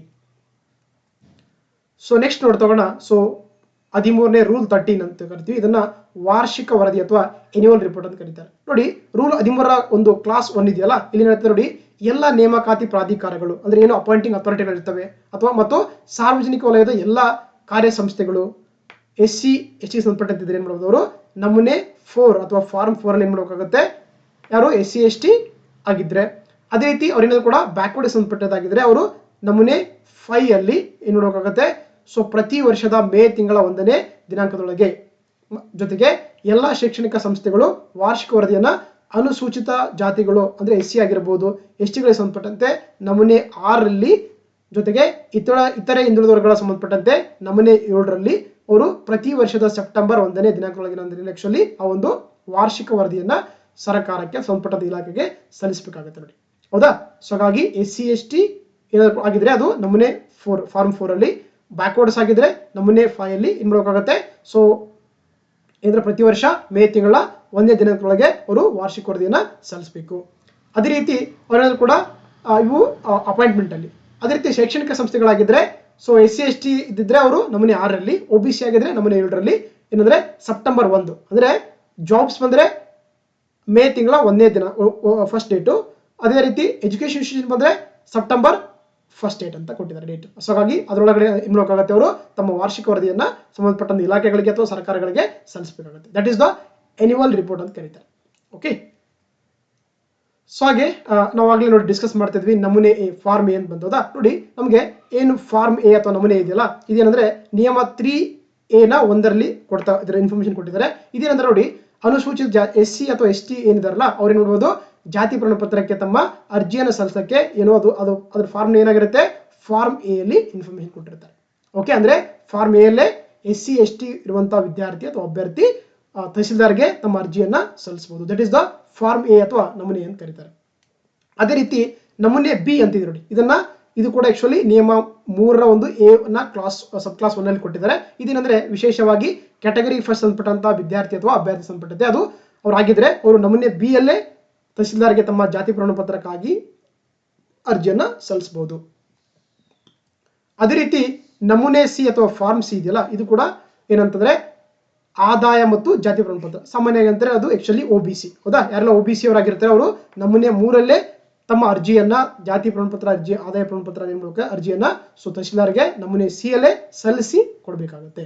ಓಕೆ, ಸಿನ್ನು ಏನು SC ಮತ್ತು ST ದವರು ಏನಂದ್ರೆ ಆಕ್ಚುಲಿ ಅವರು ಸೇರಿರ್ತಾರೆ, ಅವ್ರಿಗೆ ಪ್ರಮಾಣ ಪತ್ರ ನೀಡಬೇಕಾದ್ರೆ ತಹಶೀಲ್ದಾರ್ ಇರ್ತಾರೆ, ಅವ್ರು ಏನ್ ಮಾಡ್ತಾರೆ ಆಕ್ಚುಲಿ ಅವರು ನಮೂನೆ ಡಿ ಅಲ್ಲಿ ಪರಿಶಿಷ್ಟ ಜಾತಿ ಮತ್ತು ಪರಿಶಿಷ್ಟ ಪಂಗಡಕ್ಕೆ ಸಂಬಂಧಪಟ್ಟಂತ ಅಭ್ಯರ್ಥಿಗಳು, ವಿದ್ಯಾರ್ಥಿಗಳಿಗೆ ನಮೂನೆ ಡಿ ಅಲ್ಲಿ ಜಾತಿ ಪ್ರಮಾಣ ಪತ್ರವನ್ನ ವಿತರಣೆ ಮಾಡ್ತಾರೆ. ಹೌದಾ? ಅದನ್ನ ಆಕ್ಚುಲಿ ರೂಲ್ 3A ಕ್ಲಾಸ್ 2 ಸಬ್ ಕ್ಲಾಸ್ 3 ಅಲ್ಲಿ ಅದರ ಒಂದು ನಿಯಮ ಬಗ್ಗೆ ಮೆನ್ಷನ್ ಮಾಡ್ತಾ ಹೋಗ್ತಾರೆ. ಓಕೆ, ಗೊತ್ತಿರಬೇಕಾಗುತ್ತೆ. ಅದೇ ರೀತಿ ನೋಡಿ, ನಮೂನೆ ಇ ಅಥವಾ ಫಾರ್ಮ್ ಇದೆಯಲ್ಲ, ಇದನ್ನ ಅಂತಂದ್ರೆ ಆಕ್ಚುಲಿ ಏನ್ ಮಾಡ್ತಾರೆ ತಹಶೀಲ್ದಾರ್ ಏನ್ ಮಾಡ್ತಾರೆ ಅಂದ್ರೆ ಆಕ್ಚುಲಿ ಹಿಂದುಳಿದ ವರ್ಗದ ಅಭ್ಯರ್ಥಿಗಳಿಗೆ ಜಾತಿ ಪ್ರಮಾಣ ಪತ್ರವನ್ನು, ಜಾತಿ ಮತ್ತು ಆದಾಯ ಪ್ರಮಾಣ ಪತ್ರವನ್ನ ನಮೂನೆ ಇ ಅಲ್ಲಿ ಕೊಡ್ತಾ ಹೋಗ್ತಾರೆ. ಹಾಗೆ ಲಾಸ್ಟ್ ಬರುತ್ತೆ ನಮೂನೆ F ಇದೆಯಲ್ಲ, ಇದೇನಂತಂದ್ರೆ ನೋಡಿ, ಪ್ರವರ್ಗ 1ರ ಹೊರತಾಗಿ ಹಿಂದುಳಿದ ವರ್ಗಗಳಿಗೆ ಸೇರಿದ ಅಭ್ಯರ್ಥಿಗಳಿಗೆ ನೀಡುವ ಆದಾಯ ಮತ್ತು ಏನು ಜಾತಿ ಪ್ರಮಾಣ ಪತ್ರ ಇದೆಯಲ್ಲ, ಅದನ್ನ ತಹಶೀಲ್ದಾರ್ ಅವರು ನಮೂನೆ F ಅಥವಾ ಫಾರ್ಮ್ F ಅಡಿಯಲ್ಲಿ, ಅಂದ್ರೆ F ಒಂದು ಇದರ ಫಾರ್ಮೆಟ್ ಅಲ್ಲಿ ಆ ಒಂದು ವಿದ್ಯಾರ್ಥಿಗಳಿಗೆ, ಅಭ್ಯರ್ಥಿಗಳಿಗೆ ಜಾತಿ ಮತ್ತು ಆದಾಯ ಪ್ರಮಾಣ ಪತ್ರವನ್ನ ನೀಡುತ್ತಾರೆ. ಓಕೆನಾ? ಹಾಗಾಗಿ ಇದಿಷ್ಟು ಕ್ಲಾಸ್ ಆಗಿತ್ತು. ಮತ್ತೆ ಮುಂದಿನ ದಿನಗಳಲ್ಲಿ ಡಿಫ್ರೆಂಟ್ ಕ್ಲಾಸ್ಗಳನ್ನ ಡಿಸ್ಕಸ್ ಮಾಡ್ತಾ ಹೋಗೋಣ. ಹಾಗಾಗಿ ಈ ಒಂದು ಕ್ಲಾಸ್ ನಿಮ್ಗೆ ಇಷ್ಟವಾಗಿದ್ರೆ ದಯವಿಟ್ಟು ಲೈಕ್ ಮಾಡಿ, ಸಬ್ಸ್ಕ್ರೈಬ್ ಮಾಡಿ, ಹಾಗೆ ನಿಮ್ಮ ಫ್ರೆಂಡ್ಸ್ಗೆ ಶೇರ್ ಮಾಡಿ. Thank you.